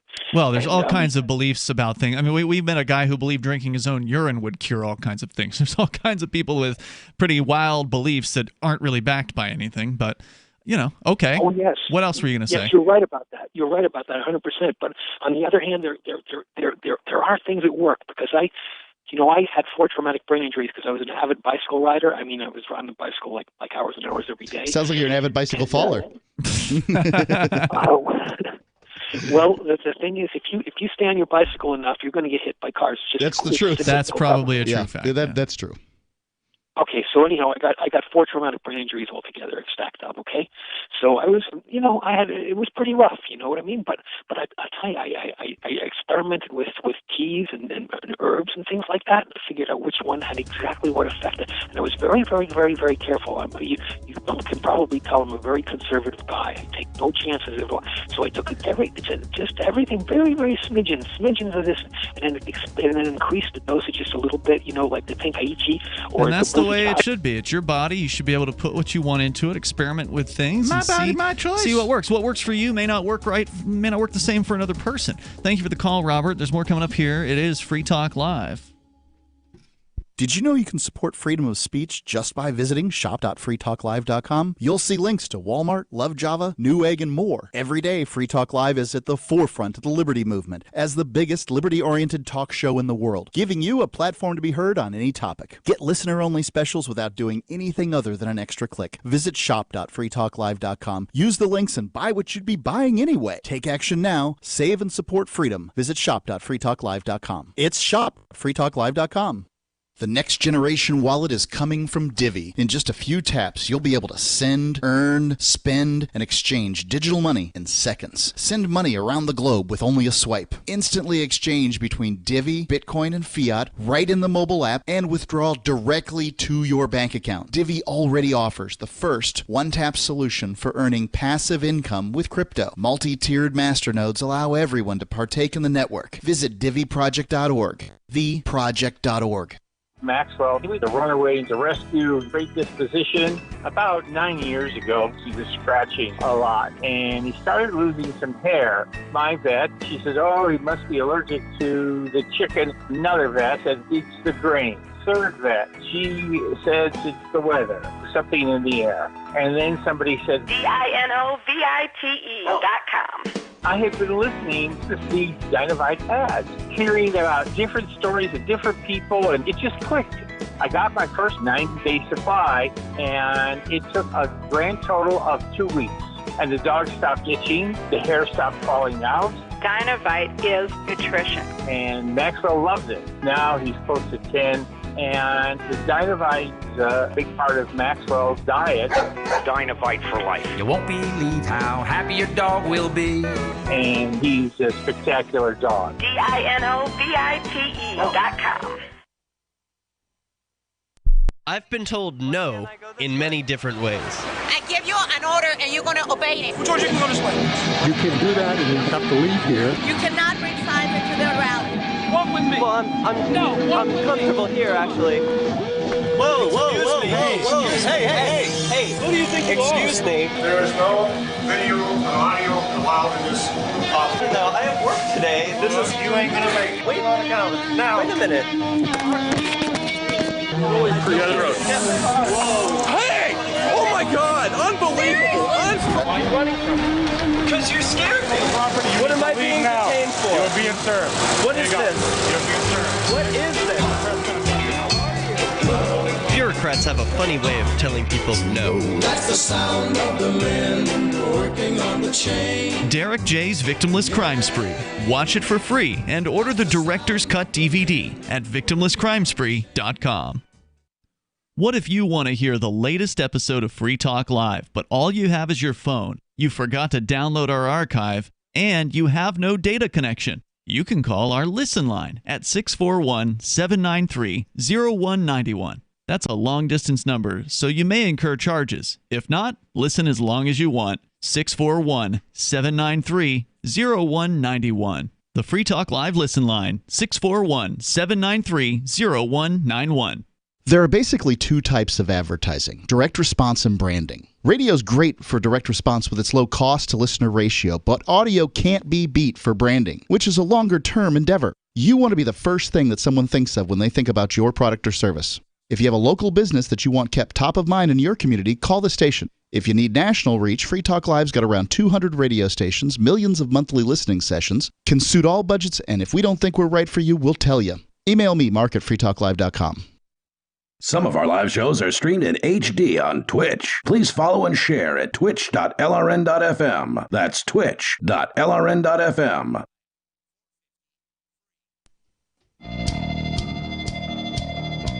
It's Free Talk Live. Bring up whatever you want here. The toll-free number is 855-450-FREE, like freedom. That's 855-450-3733.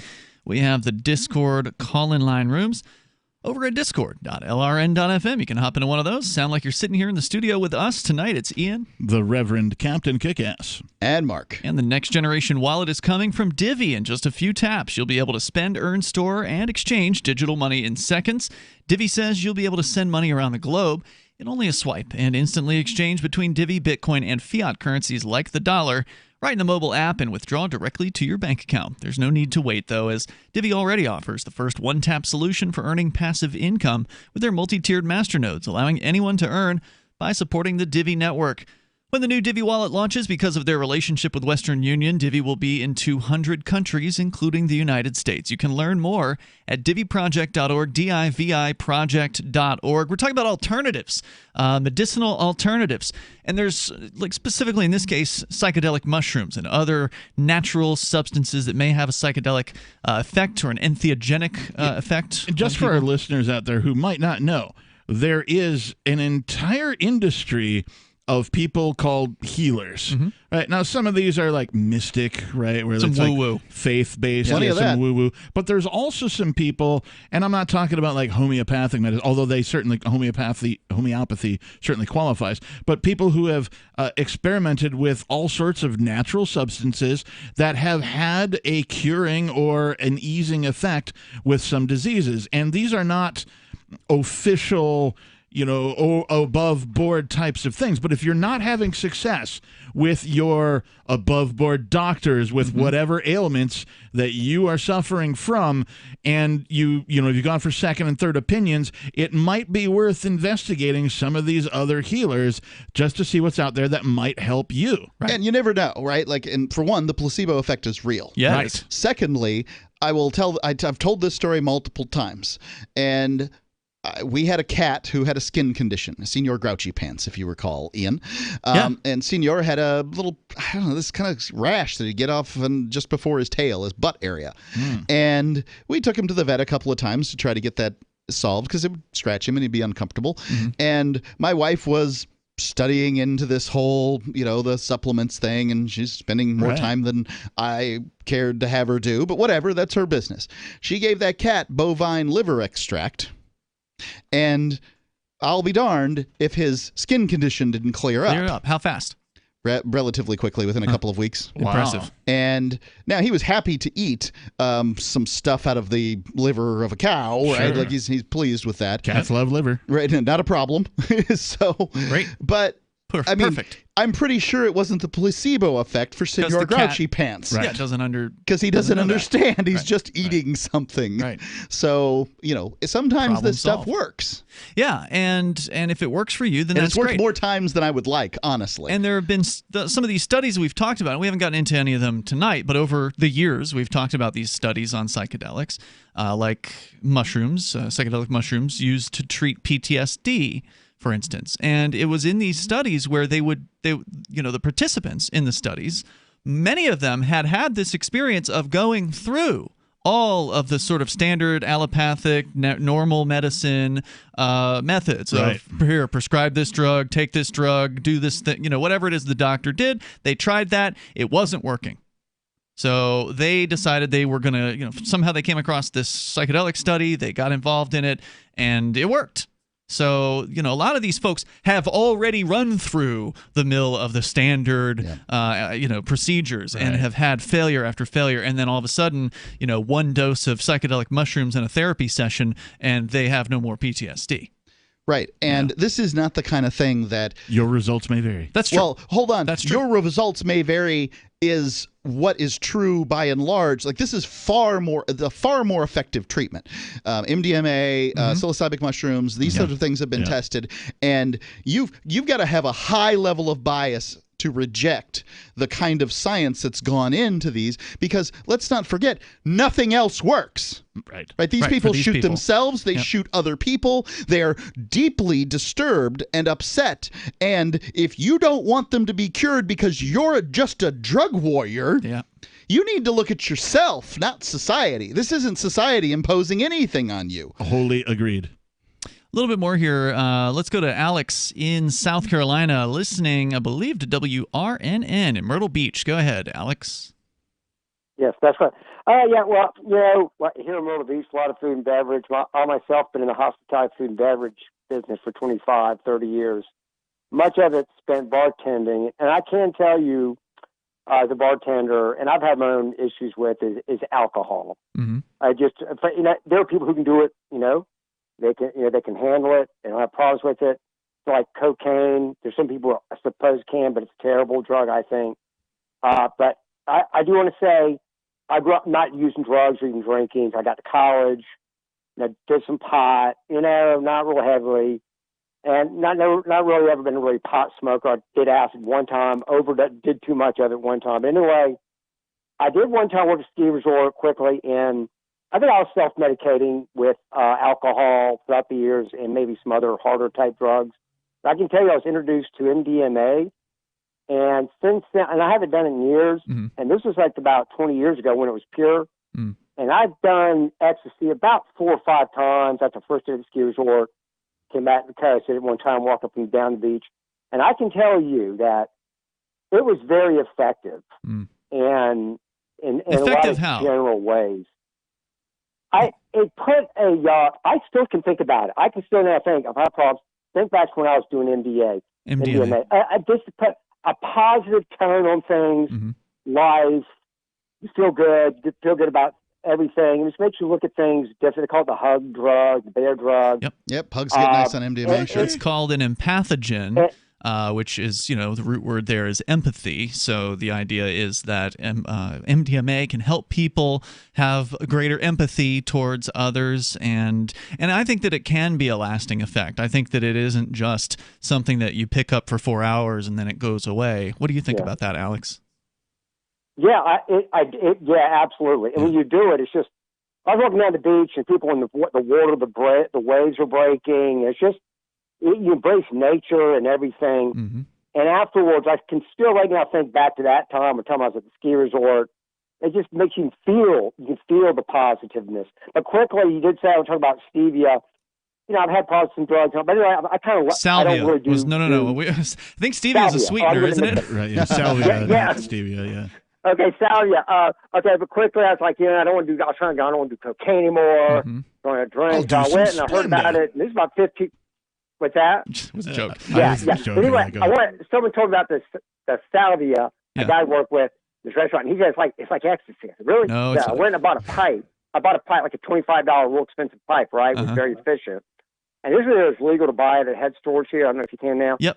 So I went to the store and I bought like the medium grade. I'd never done it. And they said, well, we'll try the medium. I took it home and instead I only do like one little pinch, but I stuffed that pipe full. And so I lit the pipe. Hold on, I got to hear the rest of this story. Hang on. Another salvia, another first-time salvia story. How this stuff remains legal is just beyond me. 855 450 free. Well, there's a lot of like Indian shamanic rituals surrounding salvia. It's common down, I think, in Oaxaca, Mexico. I believe that's kind of where it's a big thing. 855 450 free. That's 855 450 3733. By the way, I completely agree with him on MDMA. We can talk about that a little bit too. It's Free Talk Live. News from news.bitcoin.com. Another 83 tons in fake gold found in China. Crypto still much harder to counterfeit. Host Stefan Molyneux banned from YouTube. Receives $100,000 in crypto donations afterward. Reporters uncover $11 trillion in offshore government-sanctioned bank accounts. Bitcoin Cash still potentially private and unconfiscatable. Bitcoin.com is your source for getting started with cryptocurrencies. Getting a wallet, buying Bitcoin Cash, mining, and all the latest cryptocurrency news at news.bitcoin.com. Did you know you can support freedom of speech just by visiting shop.freetalklive.com? You'll see links to Walmart, Love Java, Newegg, and more. Every day, Free Talk Live is at the forefront of the liberty movement as the biggest liberty-oriented talk show in the world, giving you a platform to be heard on any topic. Get listener-only specials without doing anything other than an extra click. Visit shop.freetalklive.com. Use the links and buy what you'd be buying anyway. Take action now. Save and support freedom. Visit shop.freetalklive.com. It's shop.freetalklive.com. On Free Talk Live, we're bringing people to the ideas of liberty every day. From wrestling superstars like Glenn Jacobs. You guys really are having an impact, I believe. Like I said, a lot of where I am now is due to listening to Free Talk Live. You changed my mind on some very important issues years ago. To random people tuning in on the radio. I was kind of stuck in the left-right paradigm. I heard your show by chance on a Saturday night. From there, I went on, joined the Free State Project, and become an amplifier. So, I mean, that's really the reason why I amp is because I know that if it wasn't for you guys being on as many stations as you are, I never would have found the ideas of liberty. Your AMP will directly change more lives by getting Free Talk Live in front of people looking for talk radio online and on the air.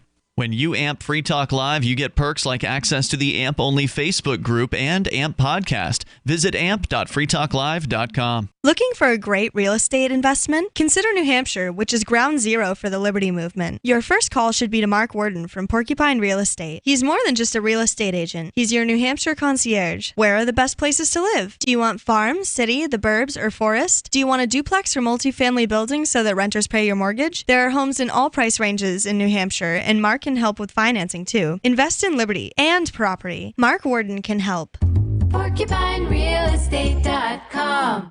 Some of you asked, and now we've delivered. LRN.FM's live Keene, New Hampshire studio shows are now streamed in HD on Twitch. Visit our channel at twitch.lrn.fm and give it a follow. If you have Amazon Prime, you get one free subscription on Twitch. If you use it on our channel, Twitch will give LRN.FM a monthly piece of your Prime subscription cost. So please watch, follow, share, and subscribe to twitch.lrn.fm. That's twitch.lrn.fm.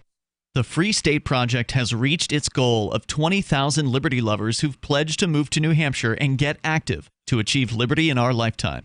Perhaps you're trying to figure out what part of New Hampshire should be your destination.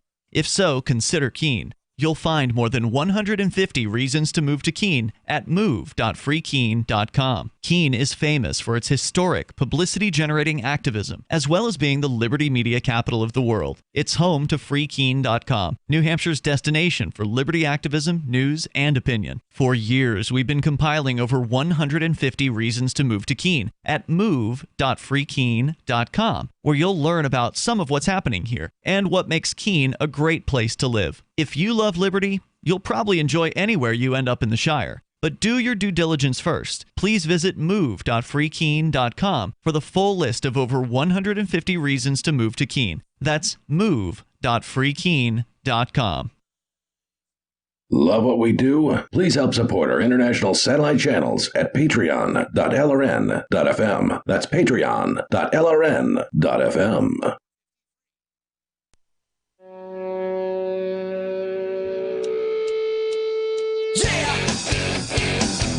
It's Free Talk Live. You can bring up anything you want here. Had a few good stories from some of our callers here tonight. Indeed. A few good drug stories on the air. We've been talking about how there's a D.C. initiative that looks like it's probably going to get on the ballot in November to allow the people of D.C. That's the drug corral? D.C.? Yeah, there you go. Maybe that's what they'll start calling it. But to let people vote on decriminalization, a smidgen of decriminalization, to make enforcing psychedelic mushrooms the lowest police priority, and also some maybe other plant-based substances like peyote. We're going to go back into your calls and thoughts. But I want you to know about Freedom's Phoenix. It is a liberty-oriented news aggregation site. If you want the newest and freshest stories and perspectives on current events from those who value liberty, freedomsphoenix.com has them. Their daily dispatch is the best way to stay up to date on science, technology, historical findings, liberty news, government overspending, and the rise of the police state. Freedoms with an S, Phoenix.com. That's freedomsphoenix.com. As we go back to Alex in Myrtle Beach listening to WRNN, you were just about to tell us, you had told us that you'd had an amazing experience using MDMA, which for listeners who are unfamiliar with what that is, the street name for that is ecstasy. You said it was 20 years ago when it was pure. And I'll tell you this, it's still pure if you know where to get it. Now, MDMA is one of the most... counterfeited. Yeah, it's very counterfeited. It's one of the most falsified products out there, where people will put, these scummy drug dealers will put anything but MDMA into one of these pills.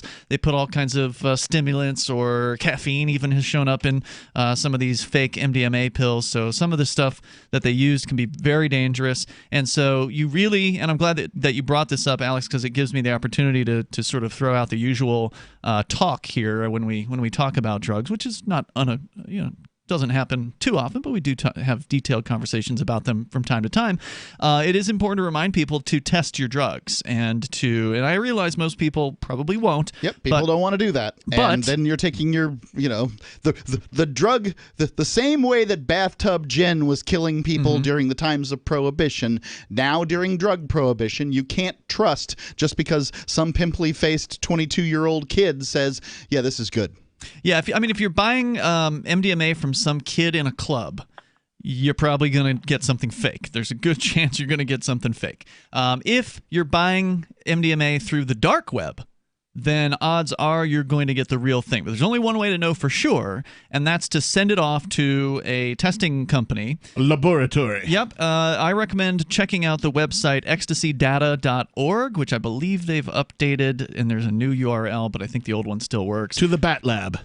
Ecstasy Data is an amazing website that has been around for years. The people behind Arrowhead.org are involved. Now it's called Drugs Data, drugsdata.org. So that's because they test more than just ecstasy. You can send in, if you've got what you believe is a LSD or whatever it is that you believe you have, you can send it to these people. And they have like a DEA license at their lab that somehow allows them to do this. So even though they're taking in, all day long, these people are taking in illegal substances into their laboratory, they are legally allowed. I guess This is so great. And I just want to say, because I'm, well, of a certain age, I'm 48 years old, that when I grew up, being a nerd was frowned upon. Like you were ostracized, you were not part of regular society. Like if you were just smarter than the other kid, you were a nerd, and you were like sort of kicked to the wayside, right? And now my philosophy is follow the nerds, right? And now there's nerds of all sorts of like genres, right? There's drug nerds, there's music nerds, there's radio nerds, there's nerds of all sorts of different varieties. It's cool to be nerdy, and also, it forwards society, right? Because now nerds are specializing, which is great. I love it. So check out drugsdata.org. Alex, you were telling us a story just before we went away there that you had purchased some salvia. Somebody lied to you and told you that it was like MDMA, which is nothing like MDMA. At all. And so you figured, all right, I'm going to get the medium strength potency. You've never done it before. You pack up a big bowl of it, and that was where we left the story off. So go ahead. And were you in your home at this point? Yes. Well, quickly, a real quick caveat. Yeah. For me, it's self-medicating, self-improvement. At times my wife's like, you need to go to a psychiatrist, get put on medication. I don't want to go. I don't want to be put on Prozac. Go to a psychiatrist. I'm going to do it au natural. That's just how it is. But I packed up. So I went home. My wife was at work. I had the day off. So you're alone. And I went back to where my computer is. Sat in my chair at the computer. I packed one. I started puffing on it, lit it, puffed it. I remember seeing. So it was pretty efficient. This pipe. We just bought it brand new. I remember seeing these big puffs of the smoke coming out. I wasn't sure, so I hit it even harder. And I've never blacked out in my life, and never hallucinated or anything. Never, ever. But I just know one thing. I remember doing it. The next thing I remember waking up on the floor. The chair was turned over. And you said about it's a good way to catch your home on fire. The pipe had fallen on the floor, and there was like smoldering in the carpet. So I stamped it out. And I remember getting up, and all of a sudden, I felt I was not a third dimension. It was like a 10th dimension. Now I was like all these other dimensions. I wasn't in reality, so I went outside just to chill out. And when I went outside, I looked out. I looked down my back door and the edge of my house. Someone, and I didn't know I was saying, someone had put their head around the corner, was staring at me. Then I saw someone walking down the street, and also they turned into my back driveway. We're walking the driveway towards me. So I think I'm a tough guy, but I ran back to my house right at the door. I was frightened, went back to the back bedroom again. And for me, what was even more frightening was that I was in this 10th or 11th dimension, and I'd never come out of it, and I'd be like that for the rest of my life. But it was, and so I didn't think I was going to ever escape it. But about 10 minutes, it went away. Right. And it was very intense. Like I said, to have someone do it, I'll never do it again. But I'm open to doing mushrooms. I had someone else tell me about that. I'm open to it. I pretty much quit drinking and any other kind of drug. But quickly, I'm off the phone. Listen, I listen to a lot of talk radio, everything from NPR to Rush Limbaugh. And your show's my favorite. All right, take care and have a good night. Thanks, Alex. Really appreciate the story tonight. Thank you for sharing that with us. Story. Yeah, and he does point out the thing I was mentioning, that you could set your house on fire. So please, one of the things that happens is you lose touch with reality with the salvia stuff, right? Or DMT could also be very intense like that. If you're using a flame with something that you lose touch with reality on, and you're alone, there's a chance you're going to drop that pipe, and there's a burning ember going to come out and start your bed on fire or whatever, right? Start the carpet on fire. So this is why you always have to take these things seriously. A psychedelic experience can be very strong, and so it's important to have somebody there as what they call a trip sitter, somebody who's not going to do the same thing, right? Like they're going to not be taking the pipe after you. They're going to take the pipe from your hands and set it down, and then they're going to stay there with you to make sure that you don't go run outside into traffic or something like that. Yeah, it's interesting that the Salvia stuff is legal, but at the same time, there's a lot of disinformation out about it. Yeah. Well, I mean, it is interesting because we are here in 2020 where easy access to information is at your fingertips. And if you want to go and learn about these things, I do recommend erowid.org, EROWID.org. For the longest time, we've recommended this website. It's full of really interesting, like frequently asked questions on pretty much every one of the major drugs and even some of the more obscure stuff. Even plants and pharmaceuticals are listed there. Obviously, the longer a drug's been around, the more people have experience with it, the more they know about it. So some of the more experimental stuff that's coming out now, you got to be careful with that too. When I was growing up, I had to rely on Officer So-and-so showing up with a DARE program at the school to talk about what an opiate was and what psilocybin is and all that kind of fun stuff. That way you could make sure you knew what color the barbiturate pills were. Barbiturates, right? Yeah. Dare to keep cops off of donuts. Where do you get barbiturates anyway? Has anybody ever offered you a barbiturate? What a barbiturate is. You're right. I mean, it's not an amphetamine. For me, I think it's a downer. I think it is, yeah. Yeah, it's not like I'm out there recommending people take drugs or anything like that, but I know they're going to. Mm-hmm. And if they're going to, I would like to see them do it in as safe a way as possible. That's what's called harm reduction. I contend most human beings take drugs. Yeah. Animals do too. If you consider that caffeine is a drug and that alcohol and tobacco. All the prescriptions that everybody's on for whatever. Yeah. Everybody takes drugs.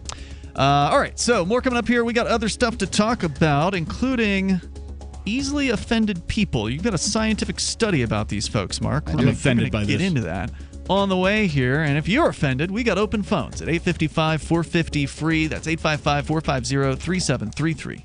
Would you like to get back that full head of hair from years past? Introducing Reveal from GCNLife.com. Beverly Hills dermatologist Dr. Nathan Newman invented Reveal, which contains polypeptides with natural botanicals and no parabens, sulfates, silicones, or dyes for a salon-quality hair growth product. Reveal. Here's Dr. Newman. I have treated a lot of patients who lose their hair and they lose their confidence. We've created a unique set of polypeptides, which we call HPT6. The HPT6 contains the polypeptides from 6 different plants. The scalp infusion treatment should be used on wet or dry scalp. The Reveal hair care system is designed to be used for men and women alike. Get Reveal at GCNLife.com with a 30-day money-back guarantee. So try Reveal today at GCNLife.com or 844-443-6637. Plus a discount up to 25% off for Reveal at GCNLife.com or 844-443-6637. Hey, self-reliance gardeners, now that you've got your crisis garden planted, the next step is to make sure all your vegetables are going to grow like crazy the rest of the summer. For that, you'll need an all-natural, full-spectrum plant food that works to not only maximize nutritional uptake for you and your family, but is also guaranteed to make your fruits and vegetables actually taste better. The name of the product is ProtoGrow, a proprietary blend of bioactive superfoods for plants designed to produce rapid plant growth in record time. So much so that it almost forces plants to grow even under the worst light and soil conditions. It does this by combining powerful trace elements and micronutrients from seaweed extracts with a balanced blend of macronutrients from cold water fish. The result? Vegetables grow faster than ever because they now have the essential bioavailable nutrients they need. Go to growlikecrazy.com to learn more. Huge summer discounts now available. growlikecrazy.com. This is Michael Dean from the Freedom Fiends. I've run websites since 1996 and have used over a dozen web hosts in that time. AgristHosting.com is the only one that hasn't broken my heart. Agrist Hosting's uptime and service is stellar. and their DDoS mitigation is the best I've seen. That's important because if you tell the truth in this world, you'll ruffle feathers. And some people will try dirty tricks to silence your voice. No matter what the haters hit us with, Agorist Hosting keeps our websites online. If you have a mission-critical commercial presence or a world-changing activism site, you cannot tolerate any skullduggery. So go with agoristhosting.com. Have a WordPress or blog site, but you're not satisfied with performance or uptime? Or just want raw hosting? Want to pay with Bitcoin? Agorist Hosting specializes in high-performance hosting with personalized service. Go to agoristhosting.com and click on the button that says Get Hosted. That's agoristhosting.com.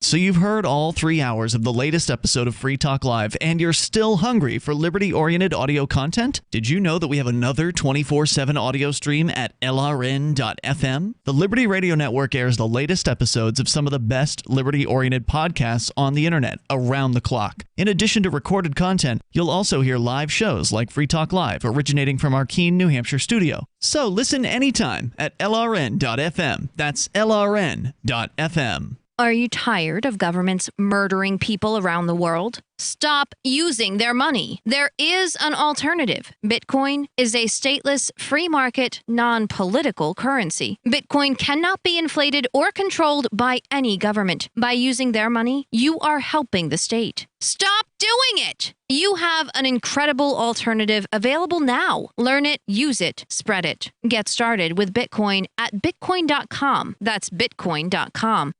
Now you can follow LRN.FM on the decentralized Mastodon social media platform at toot.lrn.fm, toot.lrn.fm.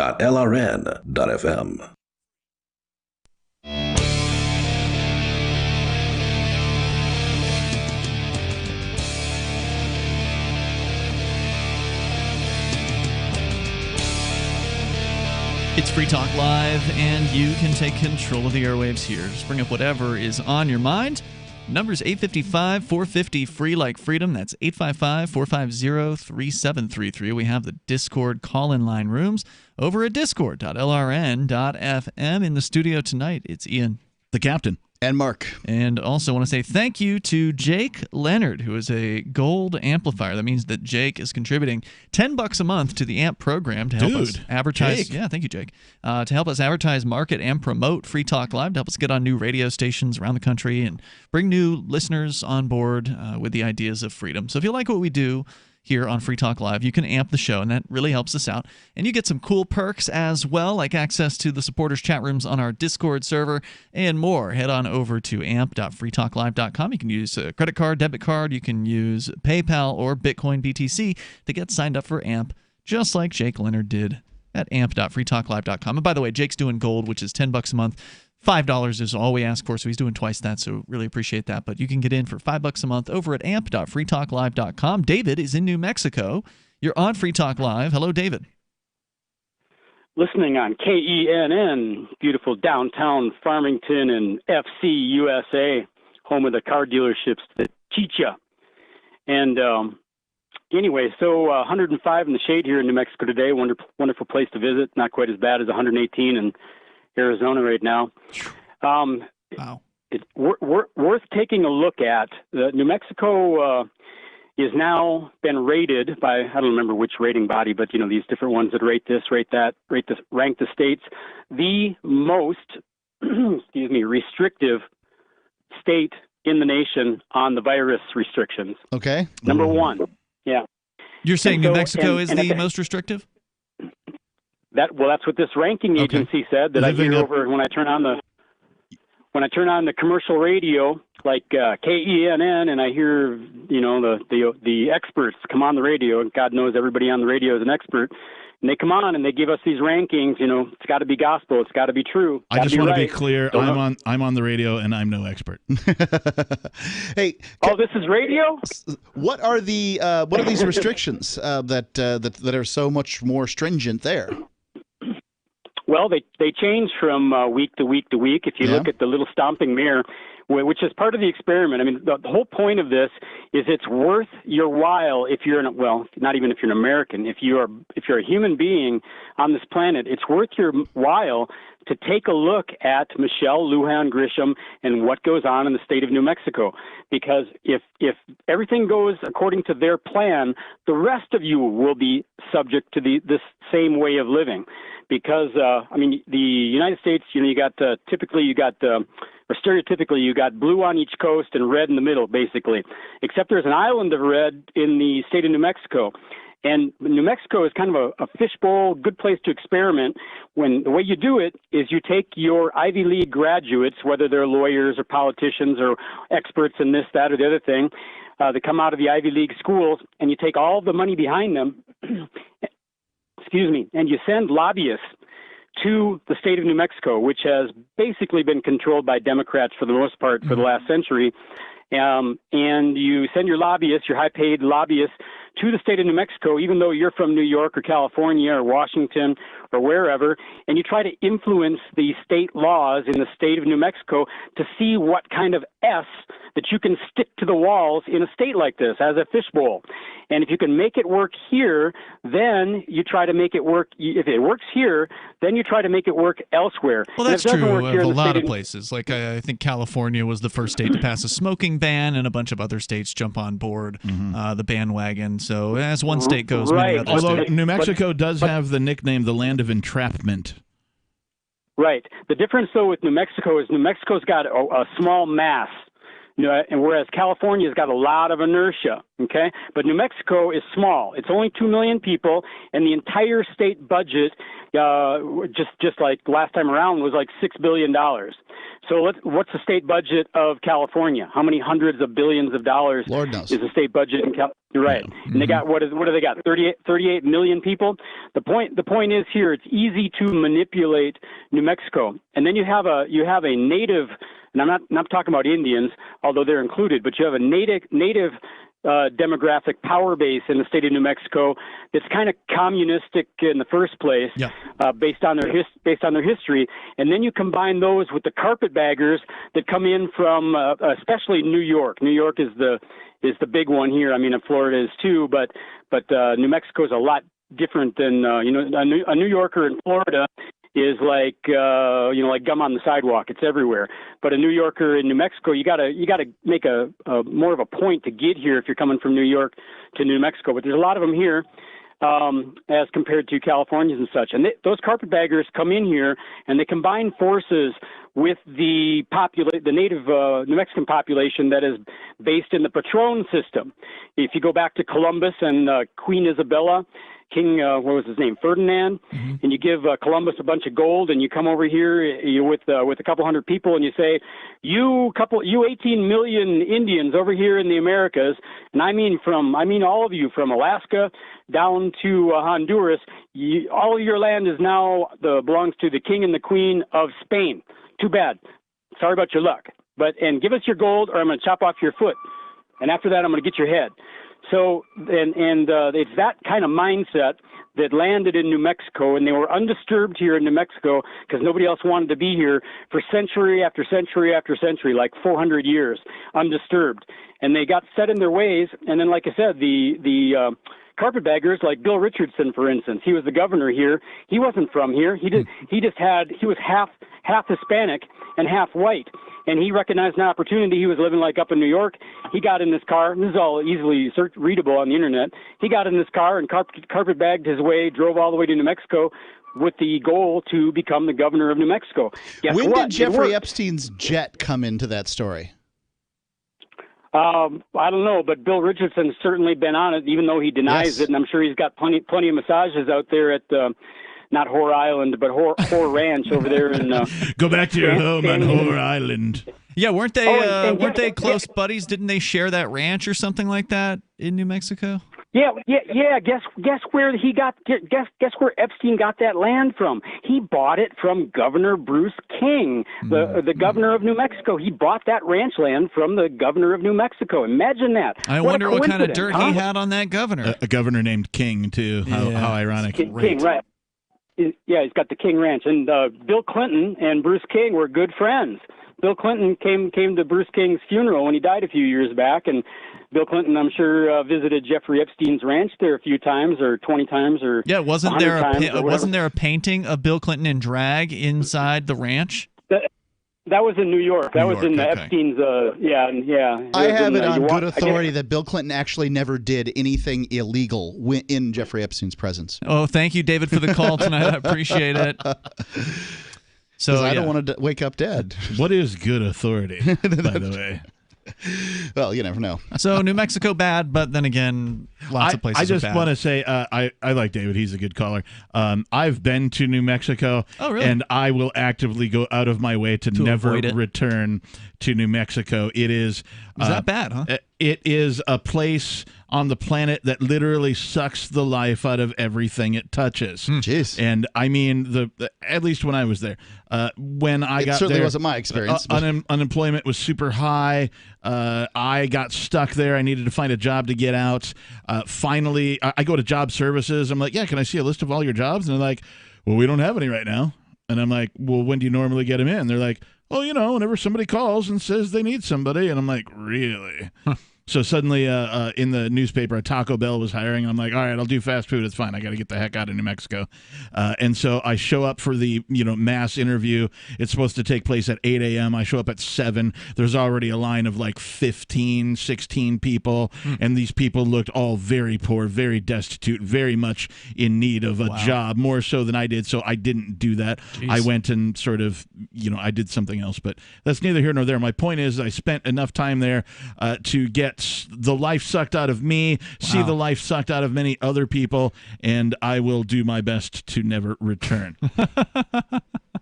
All right, then. So let's talk about people. Random rant about New Mexico. I would like to say, just for the listeners, that was not paid for by the New Mexico Chamber of Commerce.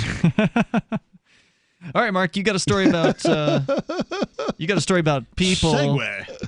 And being offended, easily offended people. Turns out they're awful people. I'm offended that Mark has a story. Is that what science is going to tell us? This is from awful? ScienceDirect.com. I can't say I know anything about ScienceDirect.com, but we have read stories from there in the past, and turns out if you're easily offended, you're probably not real employable. We'll get into it. 855-450-FREE. 855-450-3733. You can take control of the airwaves. Bring up whatever's on your mind here on Free Talk Live. Hour 3 is coming up. Remember when you first heard about Bitcoin? How long did it take you to realize this little project would soon change the world? Do you kind of wish you had gotten involved sooner? Well, now's your chance to be part of the next revolution in money. Intercoin is working to finally make crypto go mainstream. It's designed to be scalable enough to support everyday payments and even elections without the state. Bitcoin was originally supposed to be a peer-to-peer cash system, the way we would all pay one another without having to trust any third party. But instead, over time, it mostly became a store of value. That's because every 10 minutes, the Bitcoin network must put all transactions into a block, and that block can only hold so much. If crypto is to become mainstream, for everyone to use it in everyday payments, we need a new architecture, one that's as secure as Bitcoin while being far more scalable. Check out intercoin.org to find out more and maybe pick up some of those coins for yourself. So you've signed the Shire Society Declaration and are planning your move to New Hampshire to be around more liberty-oriented people. Next, sign up for the Shire Society Forum at forum.shiresociety.com. There are a bunch of people there who are already in the Shire, and they want to meet you. If you're already in the Shire physically, you should also come by the forums. Remember, not everyone uses Facebook. New people are signing up for the Shire Society Forum every month, so drop in and say hello at forum.shiresociety.com. If you want to know the latest about Free Talk Live before we go on the air, all you need to decide is how you want it delivered. It's your choice. Visit news.freetalklive.com to receive our usually weekly news updates by email. Plus, we have a Twitter account at twitter.freetalklive.com, and you can follow us on the decentralized Mastodon platform at toot.freetalklive.com. So please follow us at toot.freetalklive.com and sign up for our emails at news.freetalklive.com. You're listening to the live edition of Free Talk Live. Hour number 3 is next after the news here on the Liberty Radio Network at LRN.FM. This is the Liberty Beat, your daily source for Liberty news and activist updates. Produced in partnership with the SNLS Network and listeners like you. Online at snlsnetwork.com. I'm Mick Murrow with your latest edition of the Liberty Beat. Gold is trading at $1,817, silver at $19.03, and Bitcoin is trading around $9,395. Today's gold, silver, and Bitcoin prices are brought to you by Brave Botanicals, high-quality kratom and CBD at reasonable prices with excellent customer service. Brave Botanicals is activist-owned and mission-driven. The Liberty Beat and Brave Botanicals believe so strongly in the power of kratom, we're giving it away for free. Just go to libertybeat.news/free kratom. This is the Liberty Beat at snlsnetwork.com. In the news, a police sergeant in Joliet, Illinois, has been stripped of his police powers and placed on administrative leave after he blew the whistle on the cover-up of the murder of a man who was effectively tortured to death by his fellow officers. The Mind Unleashed reports that community members are hailing the actions of whistleblower Police Sergeant Javier Butch Escueda, who was moved to reveal the grisly nature of the in-custody death of Eric Lurie, a black man from Joliet, who was choked to death in the back of a squad car in grueling footage captured on video. On Tuesday, protesters rallied around the Joliet Police Department, calling for justice for Lurie, while praising Sergeant Escueda, a 27-year veteran of the force who has faced retaliation after breaking the code of silence regarding what he sees as the criminal actions of his colleagues, reports CBS 2 Chicago. Joliet City Manager Steve Jones quit following a Tuesday City Council meeting, where the brutal events surrounding Lurie's death were discussed. Ever wonder where we find all the news to report right here on the Liberty Beat? Visit snls.news to get the world's most censored media published all in one place. Save yourself from the endless time spent searching for reliable alternative media. SNLS News makes it quick and easy. No ads, no clickbait, just raw headlines, 24 hours a day. Visit snls.news and get informed today without the corporate media spin. Your news now continues. The unprecedented implosion of U.S. commercial real estate during the coronavirus pandemic is likely to get worse, as newly delinquent CMBS loans are surging as the list of retail store closures continues to rise. TREP's June CMBS remittance report showed CMBS delinquencies hit a high of 10.32%, not seen since 2012. It was noted that the retail CRE loans were in rough shape. Many retail shops are heavily indebted. Some have already declared bankruptcy, while others are quickly shrinking their operating size by reducing store footprint to rein in cost as the virus-induced recession, blended with a plunge in consumption, along with a shift to online, is resulting in a rapid acceleration of the retail apocalypse. Coresight Research's latest forecast has upwards of 25,000 retail stores that could close by year-end. Major defense firms have for years, especially since the post-9/11 so-called war on terror, raked in billions of dollars in lucrative and very often wasteful government contracts, are begging the federal government for more COVID-related stimulus.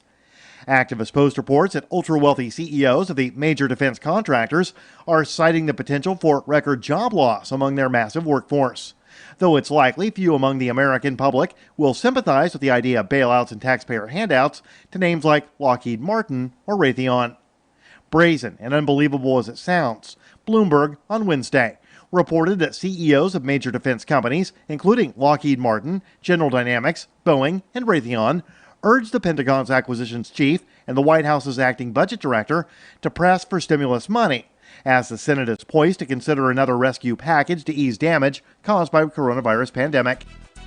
Support for the Liberty Beat is brought to you by the Homestead Guru. The Homestead Guru is an educational website offering tips, tools, news, stories, and commentary on everything homesteading. Topics include green homes, gardening, animal husbandry, do-it-yourself, home remedies, alternative energy, survivalism, unschooling, and more. Those details are found online at thehomestead.guru. This is the Liberty Beat powered by the SNLS Network at snlsnetwork.com. I'm Mick Murrow, reporting for the Liberty Beat, reminding you, spread liberty with a smile. Reflecting on the persistent troubles it caused his sibling during childhood, local doctor Daniel Barrett told reporters this week about his average-looking brother, Kevin, who first inspired him to be a cosmetic surgeon. As a kid, I remembered thinking that there was nothing I could do for Kevin. Watching someone you really love and care about suffer from a weak jawline or unsymmetrical features, it had a major impact on me. And in this week's local news, a community theater gives the part of Blanche Dubois to Kathy Hamilton. In other news, a moviegoer manages to sneak candy past a teenage usher earning $7 an hour. A new app matches you with others in the vicinity who wasted $2.99 on the same app. And a Roman centurion crawling out of a New York City manhole cover is in for one wacky adventure. Having graciously spread my knowledge to the uneducated masses, I now return to the stately, elegant ranks of News Announcer Society. For more, keep checking theonion.com. This is the Onion News Network.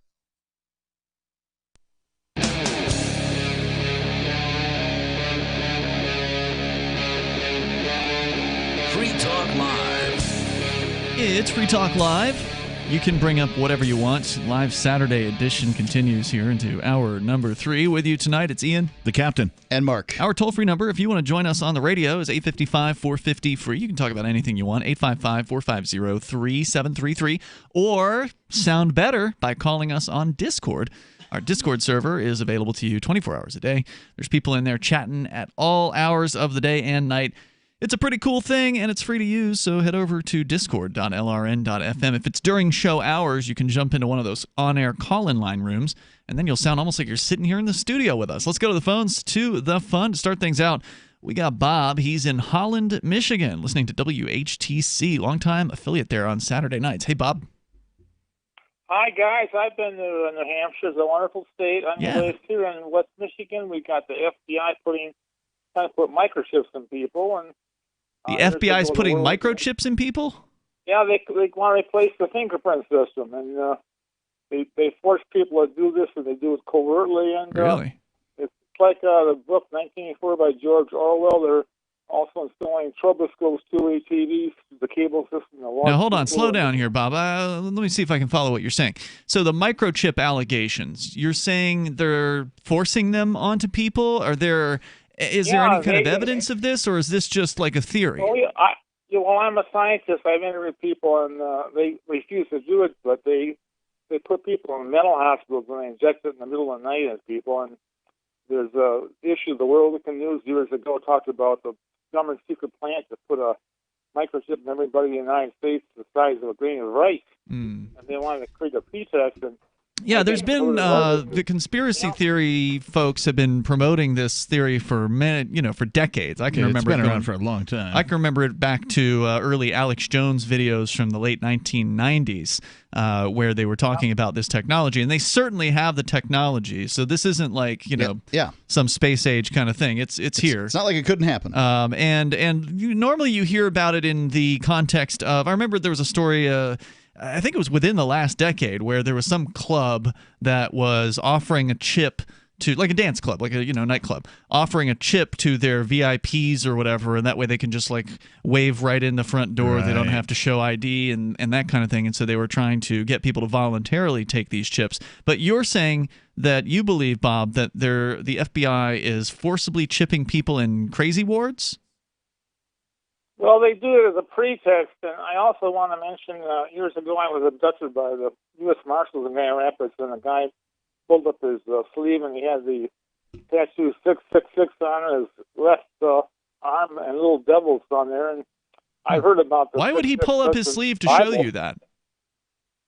Well, I don't know if you know about demons, but he looked pretty demonic to me. He had little red things in his eyes, and it's a kind of strange thing, but they have a plan to, I call legalized slavery in the United States. They want to charge people with a crime and use it for cheap labor. That's and they got a true. place Like, to- I don't know if all the other things you said were true, but Legalized slavery that exists. is true, and that is absolutely what the war on drugs has been used for over so many years. Thank you, Yeah. Bob, for the call tonight, where they take just drug using folks who are otherwise productive. They have a favorite recreational drug. We talked about a lot of them earlier in the show, and then they charge them with the so-called drug crimes, and they get themselves a conviction because most people take the plea deal, and then they go to work for the state, and So they you're get saying paid nothing. you agree with the demon guy? No, only on that one point. I agree with the demon guy. Yeah, the whole demons thing. Yeah, you immediately lose me with demons. I'm sorry. I'm the devil. I love metal. It's just like I am just done once demons are mentioned. Yeah. And if somebody comes out of the crazy it's not ward, that radical. I mean, people have believed in demons. There are probably more people in the world right now that believe in demons, probably of some sort, spirits or mischievous creature, whatever, than people who don't. But man, for me, that's Dark Ages stuff. Well, people used to think folks having seizures were possessed by demons. So they did.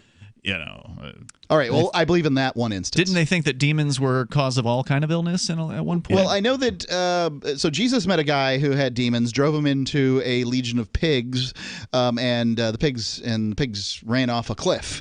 I presume getting rid of the demons in the process. Does that kill the demons, or do they just have to go back to hell? I don't know. I don't know. But thank you, Bob, for the call. How do we run modern pigs off the edge of a cliff?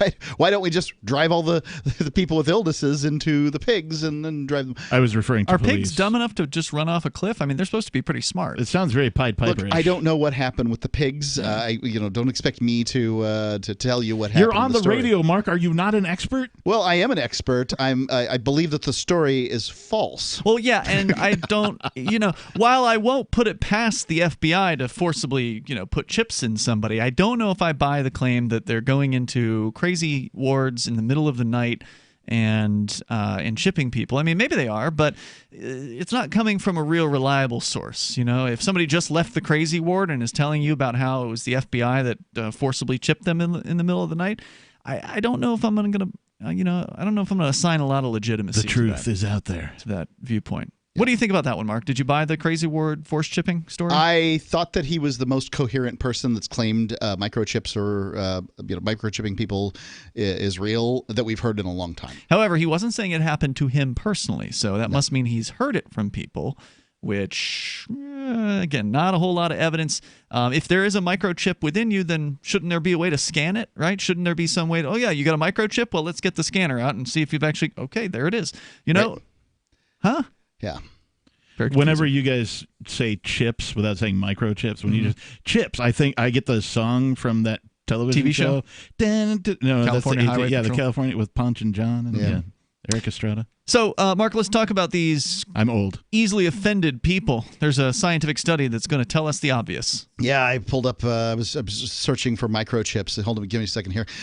Right, this is from ScienceDirect.com, and basically the abstract of this study says that for all the news stories devoted to individuals taking offense to various issues, little is known about these individuals or their work-related habits.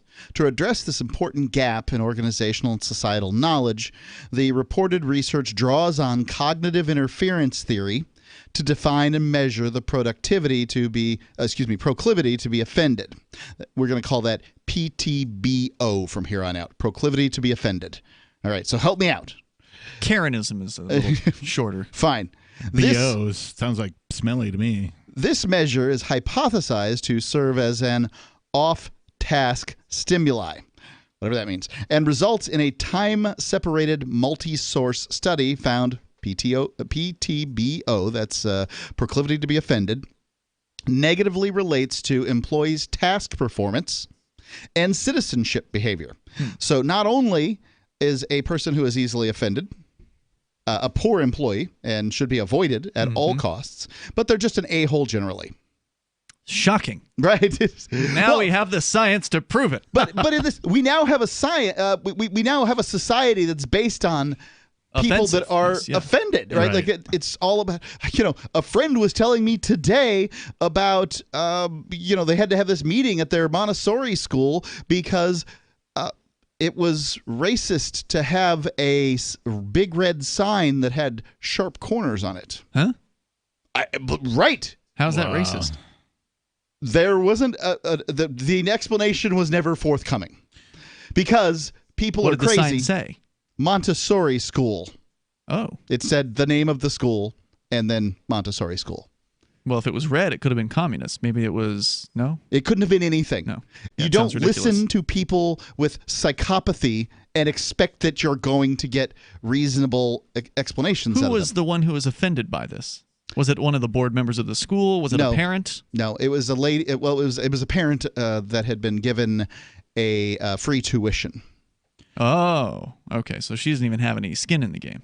No. I don't know about you guys, but I look forward to the day when the word racist means like NASCAR fan or something like that. You know, Same here. Yeah. That's the worst kind of easily offended person, is a person who has no actual claim to anything, right? Like they're not even a real customer. Yeah. You know, like they come in there and start getting offended about things. Like, you didn't even pay us, lady. Yeah. There It's you ridiculous.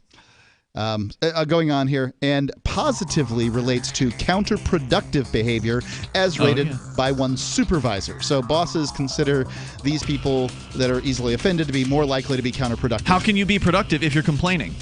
You can't do productivity and complaining at the same time. Yep. Right? There's a percentage of the population you simply do not want working at your business. Yeah, but how much larger is that percentage these days than it was 20 years ago? It seems like it's cultural now to be offended. 855-450-FREE. Are you offended? Call in. Maxwell, he was scratching and losing some hair. My vet, she says, oh, he must be allergic to chicken. Another vet said, eat the drain. Third vet said, it's the weather. Then somebody said, DINOVITE.com. It took 2 weeks, and the dog stopped itching, the hair stopped falling out. The Dinovite is a big part of Maxwell's diet. You get some Dinovite, how happy your dog will be. DINOVITE.com. The next generation wallet is coming from Divvy. In just a few taps, you'll be able to send, earn, spend, and exchange digital money in seconds. Send money around the globe with only a swipe. Instantly exchange between Divvy, Bitcoin, and fiat right in the mobile app, and withdraw directly to your bank account. Divvy already offers the first one-tap solution for earning passive income with crypto. Multi-tiered masternodes allow everyone to partake in the network. Visit DivvyProject.org. DivvyProject.org. Got shaving irritation? Shave Secret shaving oil can help stop it. Shave Secret doesn't cost much and is an all-American product. My name is Chuck Howard, and I developed Shave Secret and pioneered its use starting back in 1991. Ingrown hairs drove me nuts for years. Shaving oil changed all that. Why put up with ingrown hair, bumps, red rash, nicks, and cuts? Shave Secret provides men and women with what we believe is the best shave ever. Our proprietary blend of 100% natural base and essential oils, plus a hint of menthol, was designed to help eliminate shaving irritations like ingrown hairs, bumps, red rash, nicks, and cuts. We'll lose those shaving irritations. Available at Super Walmart, H-E-B, Wegmans, Giant Eagle, Discount Drug, Navy and Marine Exchanges, Amazon, and ShaveSecret.com. Use the code FTL for Free Talk Live and get a discount. Shave Secret, the best shave ever. We have some good news. The indictments against Ross Ulbricht in the District of Maryland were dismissed with prejudice, meaning they can never be refiled. This is especially good because those indictments contain the only charge ever made that Ross engaged in murder for hire. This was a serious allegation that Ross Ulbricht denies. It was never prosecuted or ruled on by a jury, but was trumpeted by the federal government and the media as if it were proven fact. The Maryland court held these indictments for almost 5 years, poisoning Ross's case and leaving him under a cloud of unproven allegations. As explained in Ross's appeal to the Supreme Court, the fact that the judge used these allegations to give Ross a draconian sentence of double life without parole violated his Sixth Amendment right to a jury trial. Judges are required to issue sentences based on convictions decided by a jury, not unproven allegations never even charged at trial. Although this is a positive development, the dropped indictment will not set Ross free. Now, a presidential pardon is Ross's only hope of freedom. Sign the petition at freeross.org. freeross.org. LRN.FM now has a Discord. Discord is a free text and voice chat platform, and we now have our own server with a bunch of channels at discord.lrn.fm. You can join other listeners as they chat about various things during our live shows, or anytime, day or night. Discord software is available cross-platform, so you can have it on whatever device you want and take your chats anywhere. Join our Discord at discord.lrn.fm. That's discord.lrn.fm. The new 4th edition of Healing Our World, The Compassion of Libertarianism, will take your understanding of liberty to a deeper level and has over 1,300 updated references, new cartoons, and a foreword by Dr. Ron Paul. With discounts for multiple book purchases, the 4th edition of Healing Our World is a great gift for the liberals, pragmatists, environmentalists, and Christians in your life who think libertarianism is cold-hearted. Get yours today at healing.freetalklive.com and use promo code FTL for a $5 discount. This is the Liberty Radio Network, broadcasting the latest liberty-oriented audio content 24 hours a day at LRN.FM.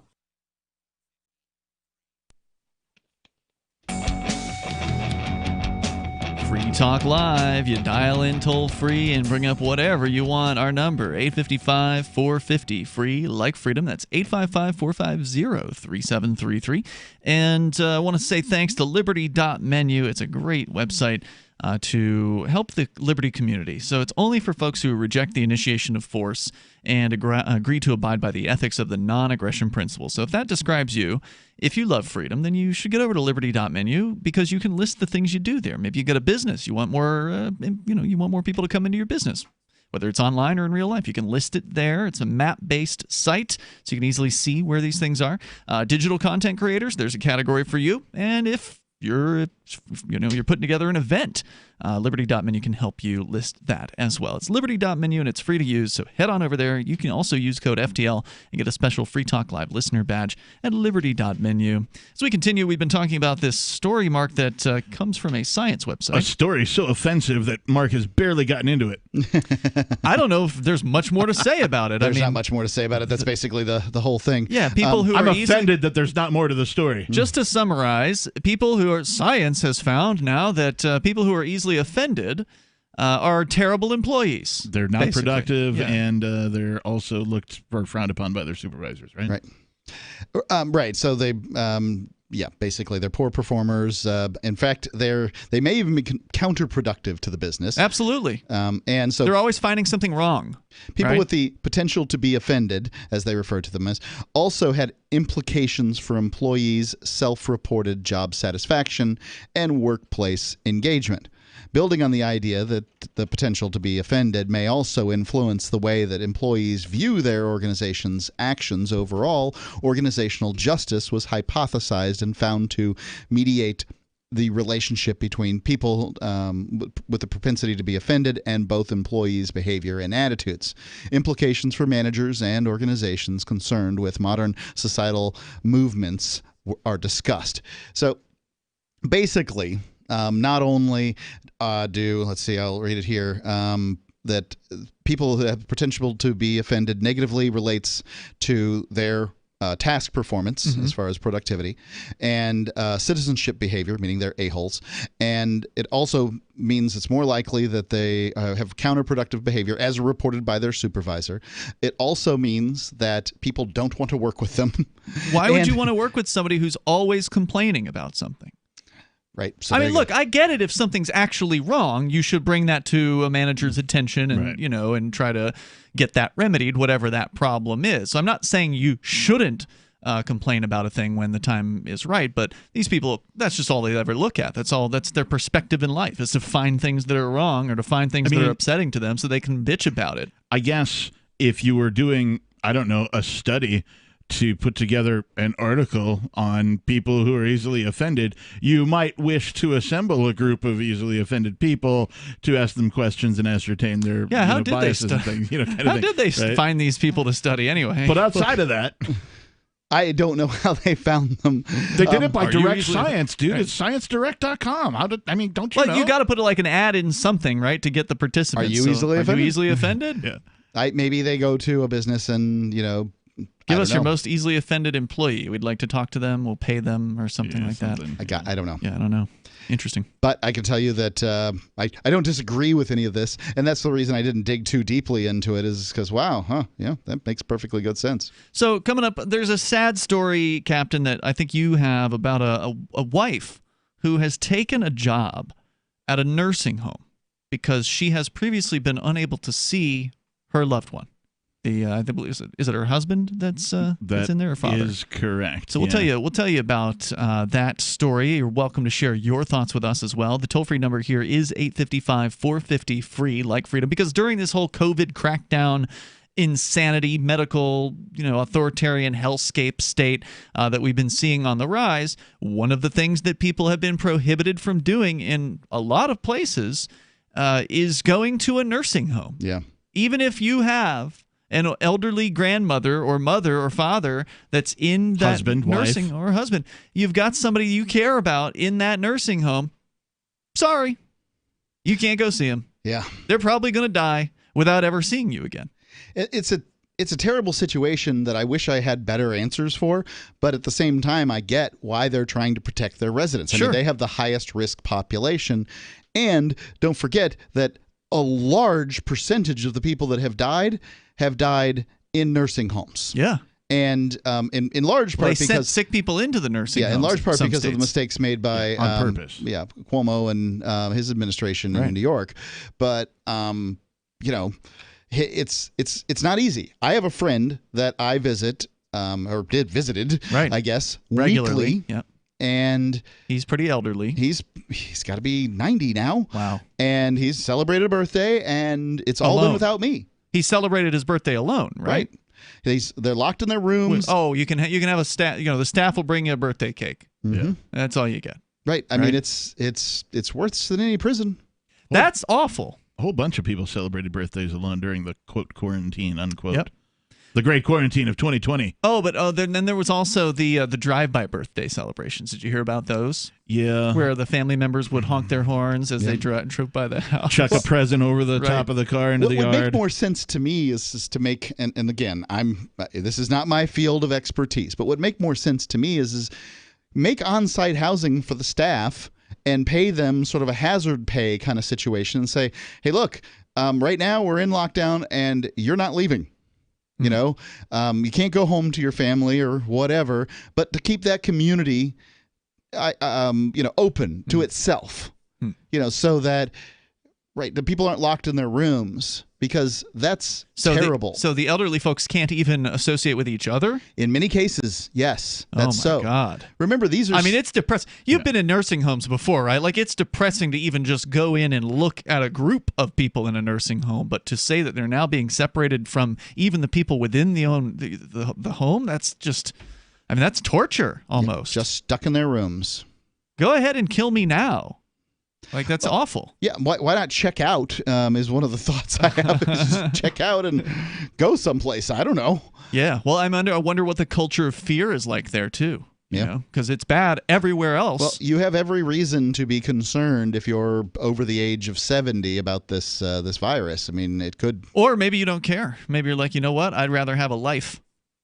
Whatever semblance of a life I can have rather than living in fear constantly. I know a 79-year-old that says just that. Yeah. That my life is my life, and I'm going to live it. I don't have much left. Right. And I'm going to live it. It ain't living sitting in a room, an 8x8 or 8x10 or whatever room all by yourself. She's going to have her cocktails. She's going to go out to eat. Yep. She'll wear a mask. She takes precautions. She's washing her hands. She's not just, French kissing sailors on the dock or anything. We had a feisty lady in her 70s call when I think you were gone. It was just me and the captain on Saturday night. She called a couple weeks in a row. And she was Rose or something. I don't recall, but her attitude was just like, "F it, I'm going to do what I want." She was fantastic, and I don't care about what the risks are. That's, I think, a nice attitude to have. But if you want to live in fear, there's plenty of fear around, right? That you can infect yourself with. I used to go to nursing homes to try and pick up ladies. Not in the nursing homes, but like you meet an elderly lady or a guy and they're like, "Oh, you're so nice. You would my granddaughter is single. She would really like you," kind of a thing, right? Yeah, before Did there it were work apps out? for date. No, not really. Oh, well. All right, so you're going to tell us this sad story about this coming up here in a moment. I will. 855-450-FREE is the number for you to join us on the radio. You can take control of the airwaves here and bring up anything you want. This is Free Talk Live.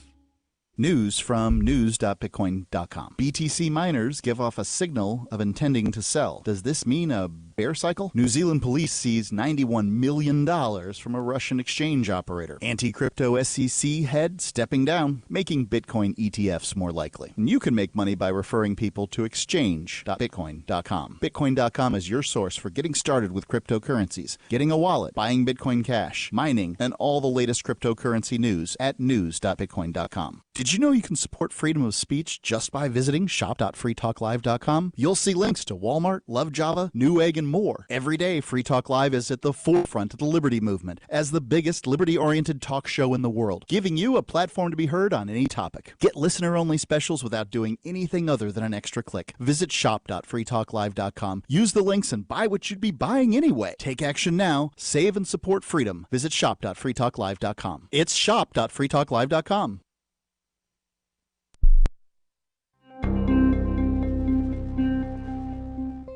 Shortly after Seattle area consulting firm Brink and Tiller received a resume from Corey Wilhelm, a college graduate with a Bachelor's of Arts degree in Communications, Human Resources Director Robert Bradshaw immediately fast-tracked Wilhelm's application and spoke with The Onion about this exceptional candidate. Well, the second I saw Corey's resume, I knew I had to send it straight up to our CEO.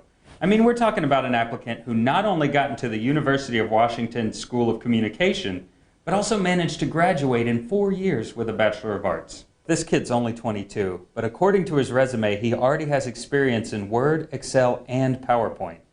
We're really going to have to move fast to get this guy. Bradshaw went on to say that company heads could barely believe the candidate had 2 years of experience working at his college newspaper and had even taken a full 4 years of high school Spanish. Since receiving the application, Bradshaw claims the company has made numerous attempts to reach Wilhelm.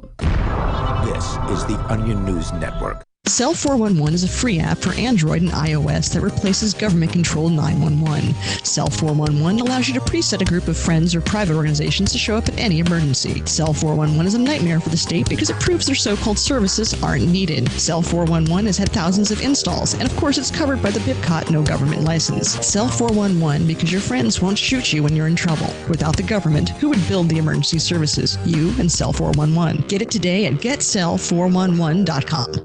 The LRN.FM social media channels have been revamped. We've eliminated Facebook and focused on other platforms like Twitter and Mastodon, the decentralized alternative to Twitter. On our accounts, you'll find posts from multiple LRN.FM show hosts together in one place. Follow us on Twitter at twitter.lrn.fm, or better yet, move to the decentralized Mastodon social media platform at toot.lrn.fm, toot.lrn.fm.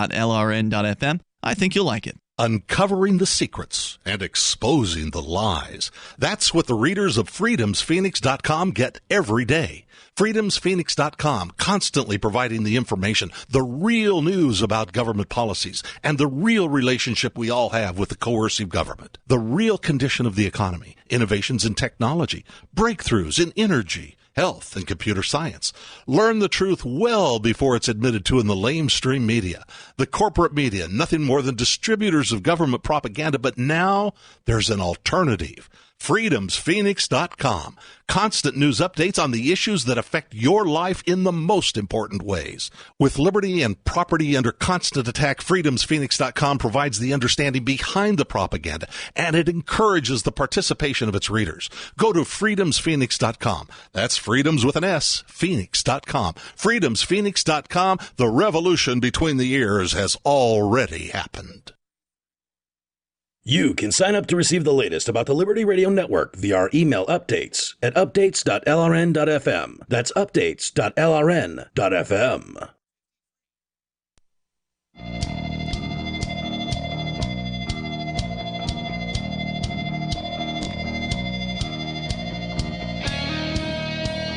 Free Talk Live. Dial toll free. Join us here. The number is 855-450-FREE. That's 855-450-3733. In the studio with you, it's Ian, the captain, and Mark. And also, we're going to continue with more of your calls and thoughts. You can take control of the airwaves. We're going to go to those phone calls. But coming up, Captain, you'll be telling us a very sad story about a wife who desperately wanted to see her husband, who was in a nursing home, so she did it the only way she could think to do it. She got a job. She took a job. Yep. So we'll tell you about it on the way. But first, Mike is on the line. He's in Gold Bar, Washington, listening to KBKW there. Go ahead, Mike. How are you guys Hey, doing good. today? Hi, Captain. Hey, you wearing your... does anybody own an do any of you guys own an apartment building? I have a golden ticket from Willy Wonka. No. What does that mean? I have a veterans base. Okay, it's welfare, but the VA gives it to you. It's the same thing. And they pay for your rent, and you just pay a third of your income. So if you have a place with where I can get my wheelchair in the door and have a bar around the toilet, you could rent me an apartment for the rest of my life in Keene. When you say it's a nice place. When you say a bar around the toilet, are you talking about cocktails and dancing girls? Well, that would be in the front. That would be in the front, Captain. But really, it's funny because I talked to a slumlord and he goes, "Oh, it costs a fortune, and here's what it is: it's 2 elbows and a pipe." Right. To the wall. It's nothing. That's all it is. I mean, I had to put that in at my mother's house. Yeah, you know what I'm talking about. Right. It's just a bar that you can hoist yourself off of the wheelchair.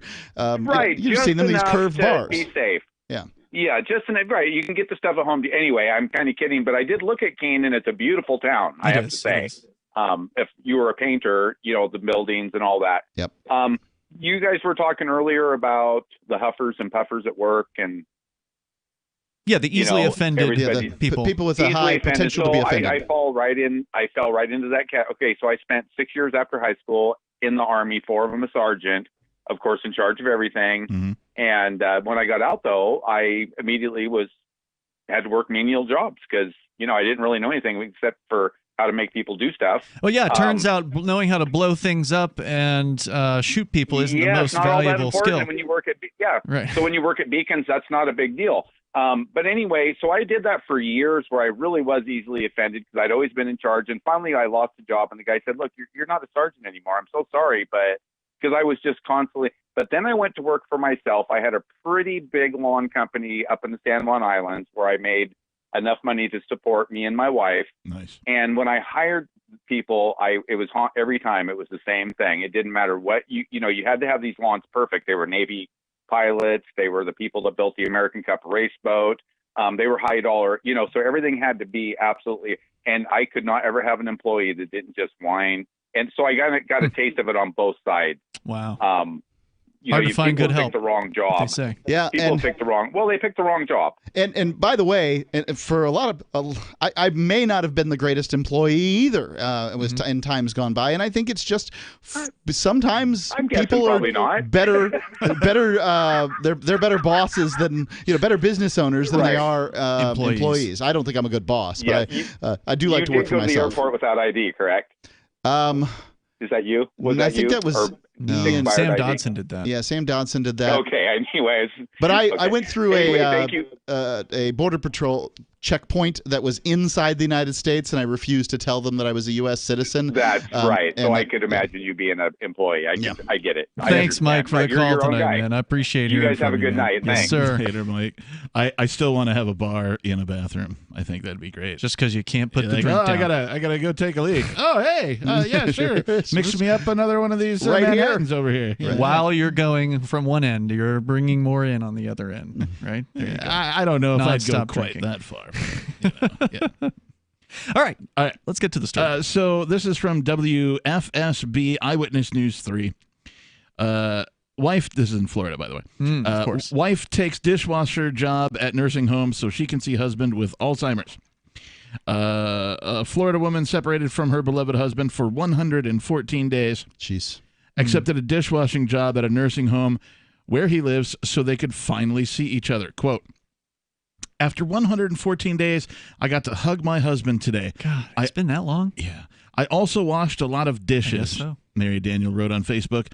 "Proof where there's a will, there's a way." Now, I mean, okay, I applaud this lady for her resourcefulness, right? She had it. She was separated from her loved one. She had a desire to do so. Sure. She, sort of figured out a way to get around it to make it happen. She worked the system. And so I applaud her for that. I do not applaud the circumstances that which she had to go through. Why they were separated and all that kind of thing. One would ask the question, if it's okay for the dishwasher to see her husband at the nursing home, why isn't it okay for the lady to see? Like, what makes the dishwasher a safer person to see their loved one at the nursing home. I mean, if this is how you have to go about seeing your loved one, then apparently there's some holes in the system. Why did McDonald's and Walmart get to stay open while everybody else had to close during the, Yeah, there's nothing about this that makes any sense. It's all completely arbitrary. It's all done for show. I think a lot of it is just to make people think, oh, well, we care and we're doing things,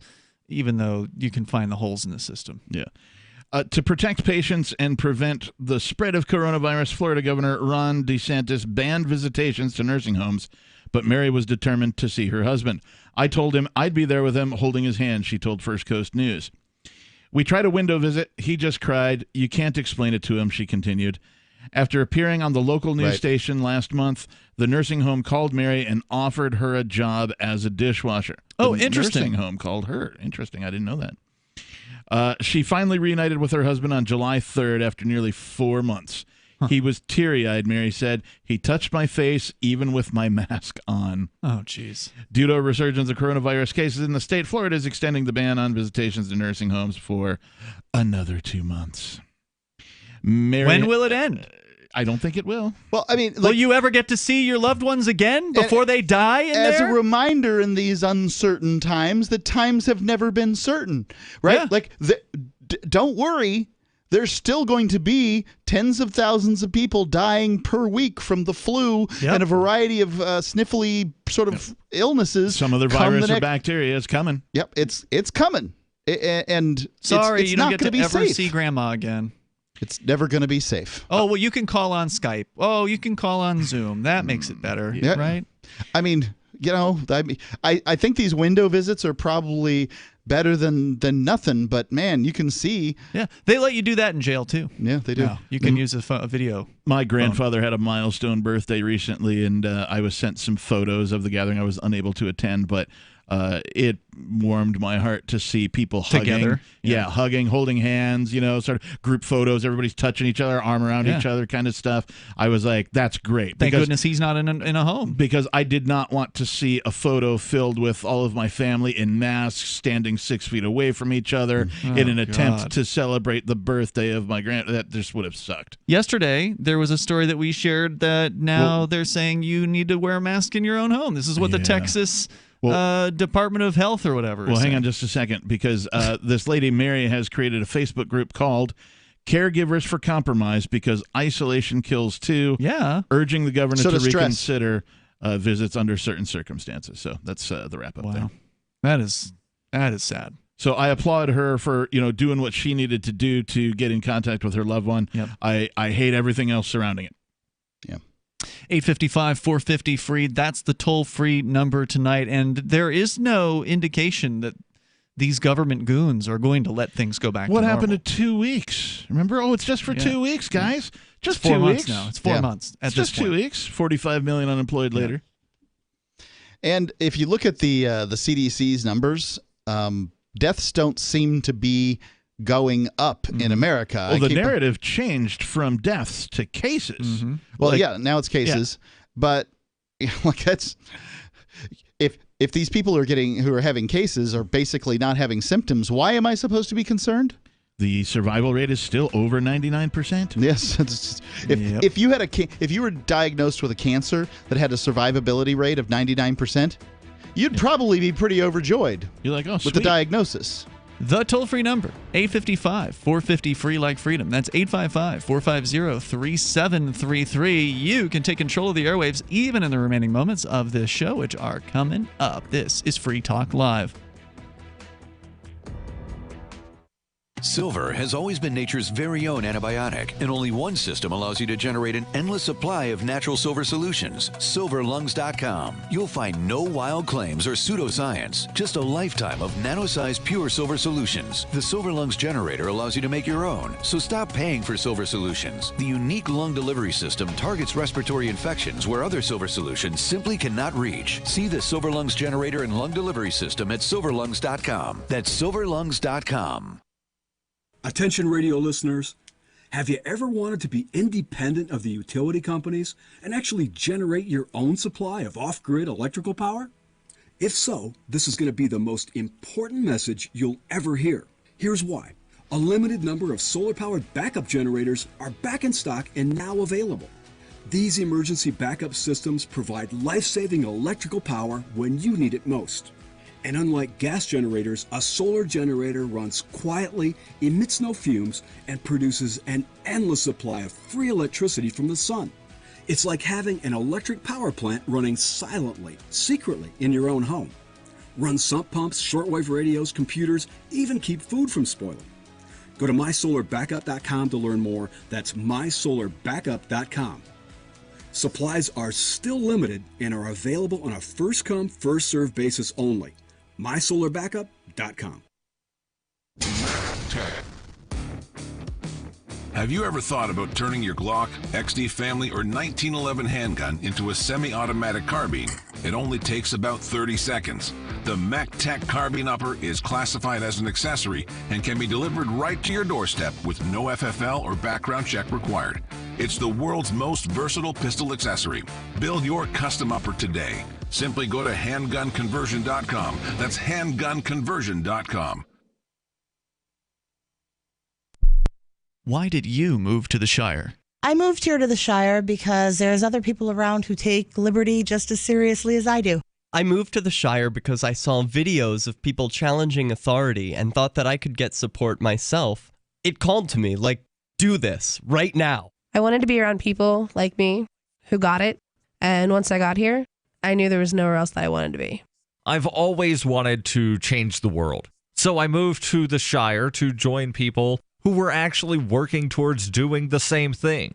The people here are awesome, loving, and positive. It was for the adventure and for the feeling of something important is happening here, and I just wanted to come to sort of be part of that. Visit ShireSociety.com to read and sign the Shire Society Declaration and learn the reasons why, if you love liberty, you should immigrate to the Shire. Plus, connect with others via the forum at ShireSociety.com. That's ShireSociety.com. There are lots of ways to listen to Free Talk Live. Our podcast has been around since podcasts began, and now the FTL feed is loaded with content besides our full show archives. Did you know that we make it easy for you to customize your podcast subscriptions? We have different feeds, one that includes only our full shows, one with just the Daily Digest, and our main feed that includes everything. You decide what you listen to. It's quick and easy to customize your feeds at feeds.freetalklive.com. That's feeds.freetalklive.com. Are you a cryptocurrency advocate? The Crypto Tip is the ideal outreach tool to help new people discover cryptocurrency. It's a printable business card-sized tip that you can give to service providers, preferably in addition to a good cash tip. When the server scans the QR code, it'll bring up an explanation of cryptocurrency, how to install a wallet, and allow them to claim the tip. If they don't claim the crypto, you get your tip refunded to you after a time period you specify. Plus, if they do claim the tip, you get an email alert. Create as many tips as you want at cryptotip.org. That's cryptotip.org. What's up next? Visit the Liberty Radio Network program guide to find out at shows.lrn.fm. That's shows.lrn.fm.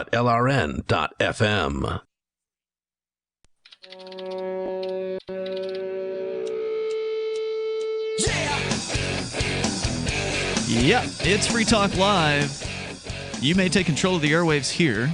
All you got to do is dial in. Toll free at 855-450-FREE. 855-450-3733. We have also the Discord call-in line rooms over at discord.lrn.fm. So hop into one of those if you like and get on the air here with us. In the studio with you, it's Ian. And I'm the walking dude. and I'm Mark. And we're going to go to your calls, your thoughts here. First up, Carmen is on the line in New Mexico listening to KENN. Go ahead, Carmen. Are you there? Yeah, we're right here. Go ahead. Okay. Well, I've called in before. I love your show. Welcome back. I had two comments, one about New Mexico and the other about coronavirus. Okay. I agree and I disagree about coming to New Mexico. I've lived here all my life, and yes, it has its advantages and disadvantages, but I don't want somebody to say that they'll never come here because there's people that need jobs, and we need the tourism jobs, and it is actually quite beautiful here. It is beautiful. You will never see a sunset in all your life like you will when you're in New Mexico. I did have a good time in New Mexico. One good time that was in the mountains of Ruidoso, where I met Pat Garrett, or Dan Garrett. I don't know. Oh, yeah. He was Leif Garrett's dad, but he was also the great grandson of the guy who killed Billy the Kid or whatever. And he put on an Old West show or something like that for his job, and I got to meet that guy while camping. Cool. Yeah, I actually worked with his granddaughter. Her name was Patricia. So, yeah. Small place, man. Small place. Yeah, and I accidentally was driving through Lincoln, New Mexico, down to Carlsbad Caverns, and that's where, if you see the movie Young Guns 2, it's about Lincoln, New Mexico, when they had the big war between the two people that had the mercantile shops down there, and it caused a big war and everything down there. Real exciting. But walking down the streets, you could kind of feel the ghosts of the past. All right, so what about your thoughts on COVID? Well, I know I'm not the brightest tool in the shed, but this is how I kind of look at it. First of all, the deaths have dropped down. Yep. And I think that COVID probably did attack the most vulnerable first. Is that a reasonable assumption? Seems like it, but mostly the vulnerable in New Jersey, New York, and I think it was Massachusetts. Connecticut. Yeah. Well, out here, if you look on the map of the United States, there's the four corner states: Colorado, Utah, Arizona, New Mexico. Yep. And then the New Mexico northwest corner and Arizona corner there is where the Navajo Nation is. And they had a major outbreak out there. Did you hear? Did you hear about that? No, I had not heard that. Yeah, it did. It hit them worse out of anybody else in the state, and compared to some of those other areas. So that was kind of weird. But there's a lot of restaurants, locally owned here that have closed down Permanently? Meaning they're out of business? Yeah. Oh, yes, they are. Sorry to well, hear the that. economy Yes, they wasn't are. really strong in New Mexico to begin with, from what I understand, with all the government regulations out there. So it doesn't surprise me that more restrictions pushed more people out of business. Surprise. Well, it's kind of like we go up a little hill, and then where the economy gets good, and then these regulations step in. Now, where, like I said, in this northwest corner of New Mexico, I would call us like a triple state or a triple set area where we have some really good energy sources: coal, natural gas, and oil. And of course, the EPA's made them different. Each one of these industries shut down for one reason or another. And I'm not going to say we're a ghost town yet, but because of this coronavirus, guess what? We're getting pretty close. I believe and you, it's scary Carmen. to me. Thank you. It is a terrible situation for so many people. Right. These politicians don't have to bear the consequences. No, they're going to get tax money either way. Yep. Right. And it's and for them it's become a game of who can crack down the most because well, that'll make it seem like I care more. Yep. And that's going to be a big issue coming up this November. It's going to be the politicians comparing to each other, showing how strong they are on this. Our other caller from New Mexico tonight touched on it. Like, one state will do a thing, and if it has any kind of political success, not even success for the stated outcome of what they're trying to do, but if the constituents sort of get behind it a little bit, then all of the other states follow suit to do that thing because they're like, oh, this will boost me in the polls. Instead of doing what is correct for the people under their constituency, they do what gets them the most popularity, which is a horrible way to run any kind of society. Let's continue here. And thank you, Carmen, for the call. We've got Draco. He's on the line on our Discord server. Draco calling from Colorado. Go ahead. Hey, okay, so the question, I don't even care about that anymore. Whose dog is that?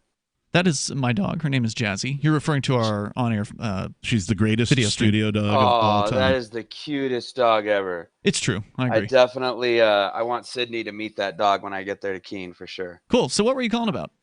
Well, the main thing I was calling, I wanted to ask you guys a question, but back to the topic that you were just discussing. I've noticed also that states that have opened already are now flooding to close back up, and it seems to be an actual a concerted effort to attempt to stay closed until November to attempt to force Donald Trump to definitely lose. Now, I'm not a Trump supporter, but it definitely seems like that's what the plan is. Now, why would that force Trump to lose if states are forcing businesses to reclose after just opening? Because people want it to just end. They're just tired of it all. They're like, maybe if we just get rid of him, things can go back to normal. Because But Trump's not ordering these lockdowns. Trump's not ordering these lockdowns. It's the individual governors. But voters aren't rational. Oh, right. I forget.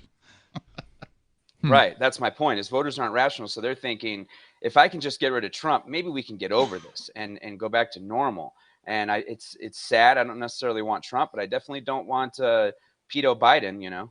Well, I mean, Biden is not, he's certainly not against the restrictions. He's wearing a mask. He's staying home. I mean, he's doing the thing that everybody expects people to do or whatever, showing how obedient he is to all these rules. So, I mean, he's certainly not pushing back in any way against Are the these things. politicians appearing on television and in person wearing masks now?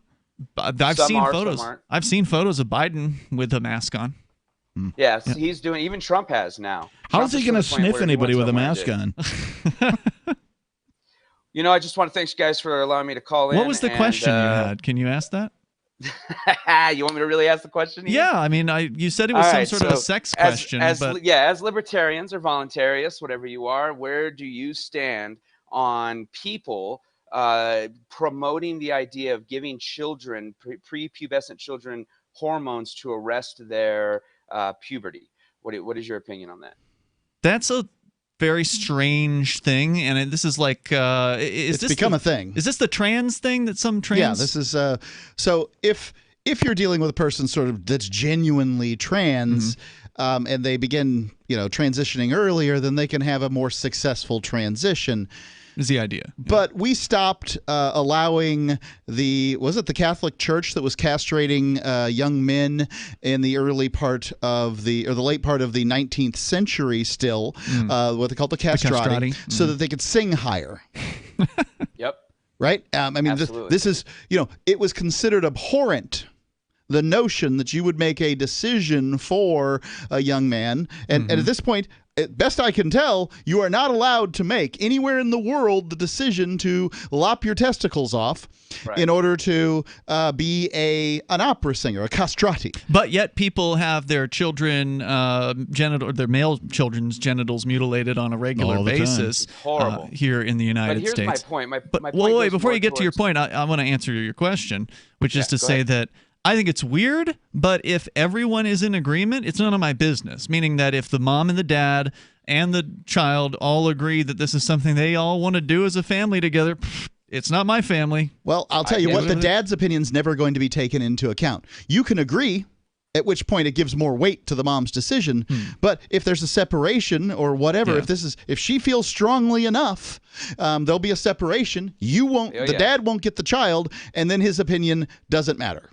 So what do you think if both parents say, no, we're not okay with it, but some outside party says, you know what, that's not right, I should have had that choice here. Here's where you can go get sex hormones to the underage individual. Yeah, I would get get my child out of whatever institution that they were getting that information from. Well, I also think, and thank you, Draco, for the call tonight. I appreciate it. I also think that young people should be able to emancipate themselves. So while you're under the roof of your parents, you got to follow their rules. But I think you should be able to leave if you don't want to be under their roof. And if you think you can take care of yourself on your own and go out into the world and get a job and start paying bills and start doing sex hormones, then it's your life. If you're willing to take that risk, you think you're smart enough to survive out in the world, but go for it. Yep. Hey, out of time for tonight. I'll never understand this particular thing, but it's other families' business, not mine. Just don't do it to my kid. Indeed. All right. So see you tomorrow. Online in the meantime, you can check out elcaptainkickass.com. elcaptainkickass.com. And we'll be on tomorrow, same time, same place. You can join us online in the meantime, freetalklive.com. Have a great rest of your weekend. Remember when you first heard about Bitcoin? How long did it take you to realize this little project would soon change the world? Do you kind of wish you had got involved sooner? Well, now is your chance to be a part of the next revolution in money. Intercoin is working to finally make crypto go mainstream. It's designed to be scalable enough to support everyday payments and even elections without the state. Bitcoin was originally supposed to be a peer-to-peer cash system, the way we would all pay one another without having to trust any third party. But instead, over time, it mostly became a store of value. That's because every 10 minutes, the Bitcoin network must put all transactions into a block, and that block can only hold so much. If crypto is to become mainstream for people to use it for everyday payments, we need a new architecture. one that is as secure as Bitcoin while being far more scalable. Check out innercoin.org to find out more and maybe pick up some of those coins for yourself. Do you want more businesses accepting Bitcoin Cash and Dash? Now with AnyPay, you earn passive income for every purchase at those businesses. Finally, a financial incentive to spread Bitcoin Cash and Dash. You made it happen, so you receive the rewards. Download the AnyPay Cash Register app and add your cryptocurrency wallet addresses. Then install it at a real-life business and tell us what you did at anypayinc.com. anypayinc.com.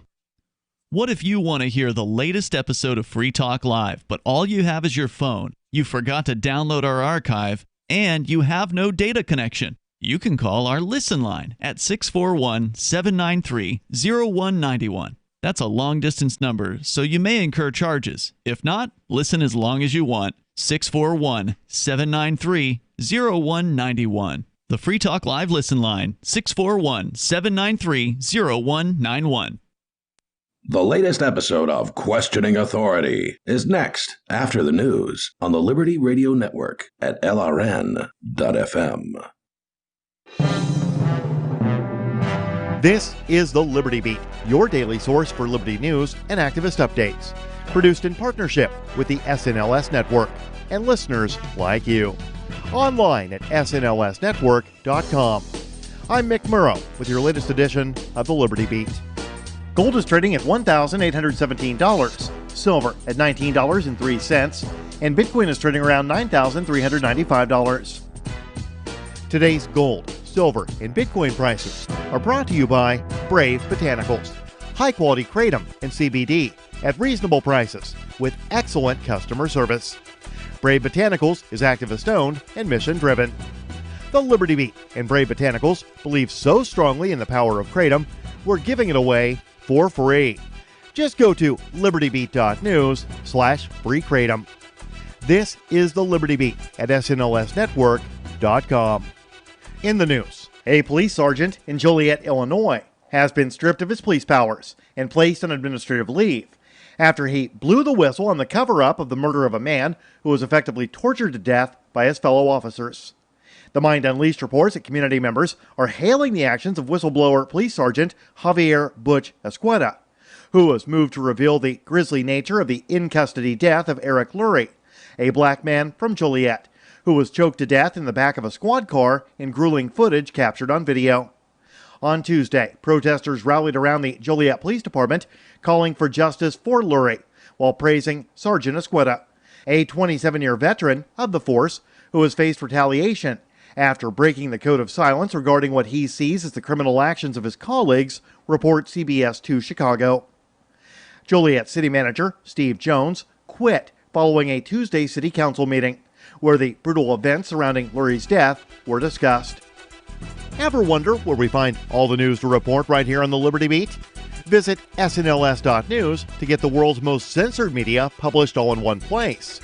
Save yourself from the endless time spent searching for reliable alternative media. SNLS News makes it quick and easy. No ads, no clickbait, just raw headlines, 24 hours a day. Visit snls.news and get informed today without the corporate media spin. Your news now continues. The unprecedented implosion of U.S. commercial real estate during the coronavirus pandemic is likely to get worse, as newly delinquent CMBS loans are surging as the list of retail store closures continues to rise. TREP's June CMBS remittance report showed CMBS delinquencies hit a high of 10.32%, not seen since 2012. It was noted that the retail CRE loans were in rough shape. Many retail shops are heavily indebted. Some have already declared bankruptcy, while others are quickly shrinking their operating size by reducing store footprint to rein in cost as the virus-induced recession, blended with a plunge in consumption, along with a shift to online, is resulting in a rapid acceleration of the retail apocalypse. Coresight Research's latest forecast has upwards of 25,000 retail stores that could close by year-end. Major defense firms have for years, especially since the post-9/11 so-called war on terror, raked in billions of dollars in lucrative and very often wasteful government contracts, are begging the federal government for more COVID-related stimulus. Activist Post reports that ultra-wealthy CEOs of the major defense contractors are citing the potential for record job loss among their massive workforce, though it's likely few among the American public will sympathize with the idea of bailouts and taxpayer handouts to names like Lockheed Martin or Raytheon.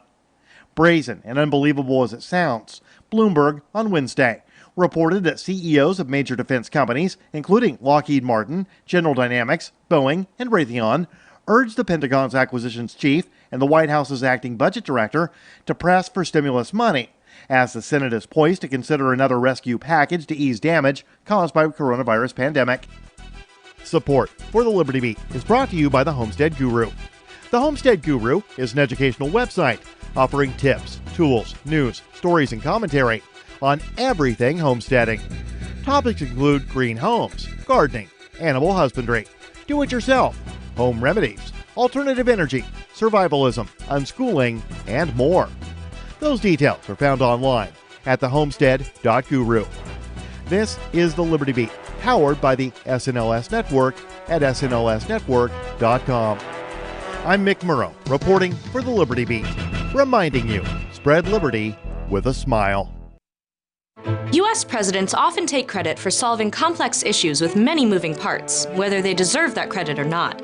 But how much impact can a sitting president really have on the tides? We all know that presidents like to take credit for the undulations of the briny deep, when it suits them, that is, and we Americans are quick to blame whoever is in power for the multitudinous seas. During Eisenhower's administration in the 1950s, citizens took to the streets to protest his inability to harness the unruly waves, but Ike shifted blame for the tides that year onto a heron that had recently been born with a raven's head. But the truth is, when a president is in office, there's only so much he can do. Sure, the president can bring an amulet with the Eye of Horus to the top of the tallest peak, or spread lamb's blood on the base of an elm tree during a lunar eclipse.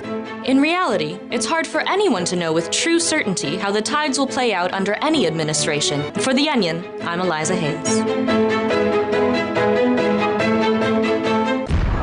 This is the Onion News Network. All right, and welcome back, everyone, to this latest edition of Questioning Authority. This is pre-recorded, in case anyone was hoping to be able to call in. I want to...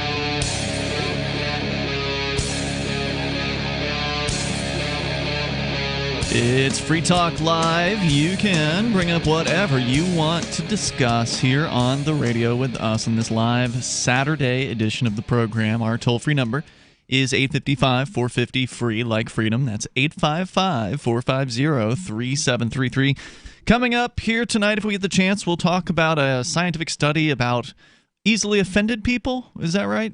People with a proclivity to be offended, yeah. Yeah. So there's that, plus cops are filing for disability after some of these protests, possibly facing individuals may face a year in jail for not wearing a mask in one Colorado town. There's a lot of interesting stuff. Of course, you can bring up whatever is on your mind, but I saw a headline just before the show that is refreshing, and that is that apparently the people of Washington, D.C. are way ahead of the politicians in Washington, D.C. as far as, what changes they want to make in regards to drug decriminalization. Now, we know that in D.C. they did legalize cannabis. If you recall, that was a few years ago, I think. Recreational? Yeah. Okay. Recreational cannabis is legal in D.C., and I believe that was like 4 years ago. It seems like it's been several years. It was right around the time when Colorado and I think it was like a year or two after Colorado and Washington did their thing, so like probably 2014, 2015. Okay. And thankfully, the federal government did not, in the form of Congress, did not try to stand in the way of that. Because that's one thing that can happen is if D.C. D.C. is a very unique place, and as a result, when their local government, in whatever manner, comes up with something, then Congress has the ability to stop it. How does that work? Like, because D.C. isn't really a state. That's right. So how does local government actually work there? I'm unfamiliar with... I'm sure it's ugly and awful like every local government everywhere. But sure. In this case, ballot initiative, I believe, has been passed. Okay. Meaning they got enough signatures. Do they have like a governor or anything familiar like that? City council. Okay. They have a city, I believe. I don't know if they're aldermen or councilmen. And a mayor. Yeah, and a mayor. So a similar structure, just maybe different titles. It's just that there's a layer of a check above them. So when the city council and the mayor or the voters pass a thing, so it could come from the voters, it could come from the council, but when something passes, my understanding, Congress can say no. They can come in there and say, nope, Okay, we're not going to let you do this. Because it's kind of like its own sovereign nation in a way. Right? Isn't it like the Vatican, where it's not really part of the United States, but It's yet it is? arguably the only part of the United States from the That's right. conspiracy It's theory. almost the side inverse of that, right? Some Okay. of the conspiracy theories. Some people argue would say that Washington D.C. is the only part of the United States. That Right. the rest that of the that's the federal country- government, Yeah. and that the rest of them are states that have joined into this union. That I would should argue, be able to leave. in fact, that we've all been sort of lied to about what a nation state is, and that Washington, D.C. is a city-state that rules the entire planet, or darn close to it. Yeah. There's The a good, parts that Beijing doesn't. good argument for that. But in this case, Maryland Republican Representative Andy Harris says D.C. won't decriminalize psychedelic mushrooms, cacti, and plants on his watch. This is according to the New York Post. Who's this guy? Representative Andy Harris from Maryland. Okay, so this is He's a U.S. US rep. All right. Harris told the Post he's appalled that drug reform activists submitted Monday what they say is enough signatures to get an initiative on the November ballot making natural hallucinogens the lowest law enforcement priority. Hey, Andy, I got news for you. If you claim to be a politician performing, quote, the will of the people, unquote, and enough people go, hey, Andy, this is what we want you to do, well, then you're supposed to kind of do that, right? Isn't that the deal? Well, if you believe what they say. Isn't that how the deal works? It isn't how the deal works. I know. I'm It's just quite asking the opposite of what question. the deal works. Is that, these liars and thieves manage to find their way into power, and they have no care in the world for what the people think about anything. Now, not that Andy's, him being a Republican doesn't particularly bother me. No, he's just a jerk. Yeah, him being a Democrat doesn't particularly bother me. But this does seem to be happening with where marijuana gets legalized, and then along comes psilocybin mushrooms. Denver did it a couple years ago. Yeah, I think at this point. And the question I would have is what are these results? Are they bad? Because now we've got a little bit of had a little bit of time to Had sort there of been figure it people out. like jumping off of buildings in psychedelic? That's what we're told. Yeah. We're told that if you Insanity. legalize LSD and psilocybin mushrooms, that people will tie towels around their neck and they will jump from buildings like Superman. And is that happening? I'm certain that there's some negative effects from drug legalization in Denver, because there's negative effects of all kinds of things. But the question is was it worth it? I'd be interested in that. The truest lyric I've ever heard in a song. All research and successful drug policy shows that treatment should be increased and law enforcement decreased while abolishing mandatory minimum sentences. Those are song lyrics? System of a Down. Okay, that's great. From the prison song. Very nice.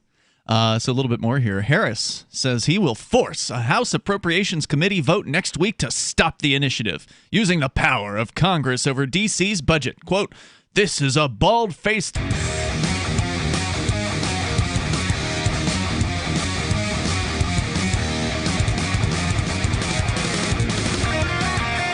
I don't mean to sound too nice. I am Canadian after all, but...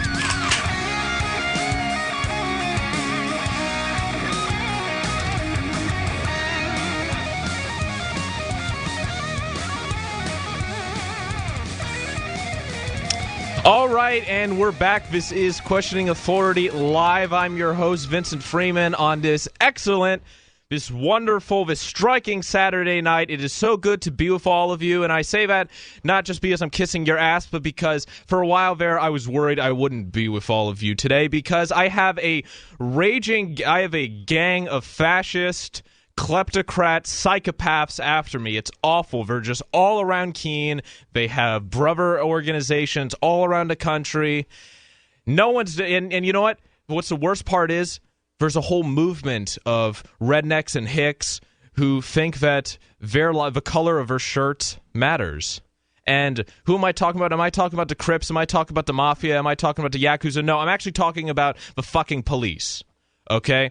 I know it's a little bit taboo and unordinary to be criticizing the police and saying fuck the police on the Liberty Radio Network, but I just had to. They forced my hand. I would always say, I always said, and plenty of people could vouch for it, I said, you know what, I think libertarians should be nicer to the police. I think, we and when I say nicer, I don't mean, roll over, because, I definitely criticize the police state a lot. I'm saying, I think people who advocate for the death of all police officers just based on their profession are wrong. And I still do, but just on the principle that advocating the death of a whole group of people, generalizing it, is wrong. And now, so that's what I'm gonna talk about that first. Then I have a whole plethora of other things. I wish I had the It's Always Sunny in Philadelphia opening theme on it, but I went to a March for Our Lives rally today after spending 2 weeks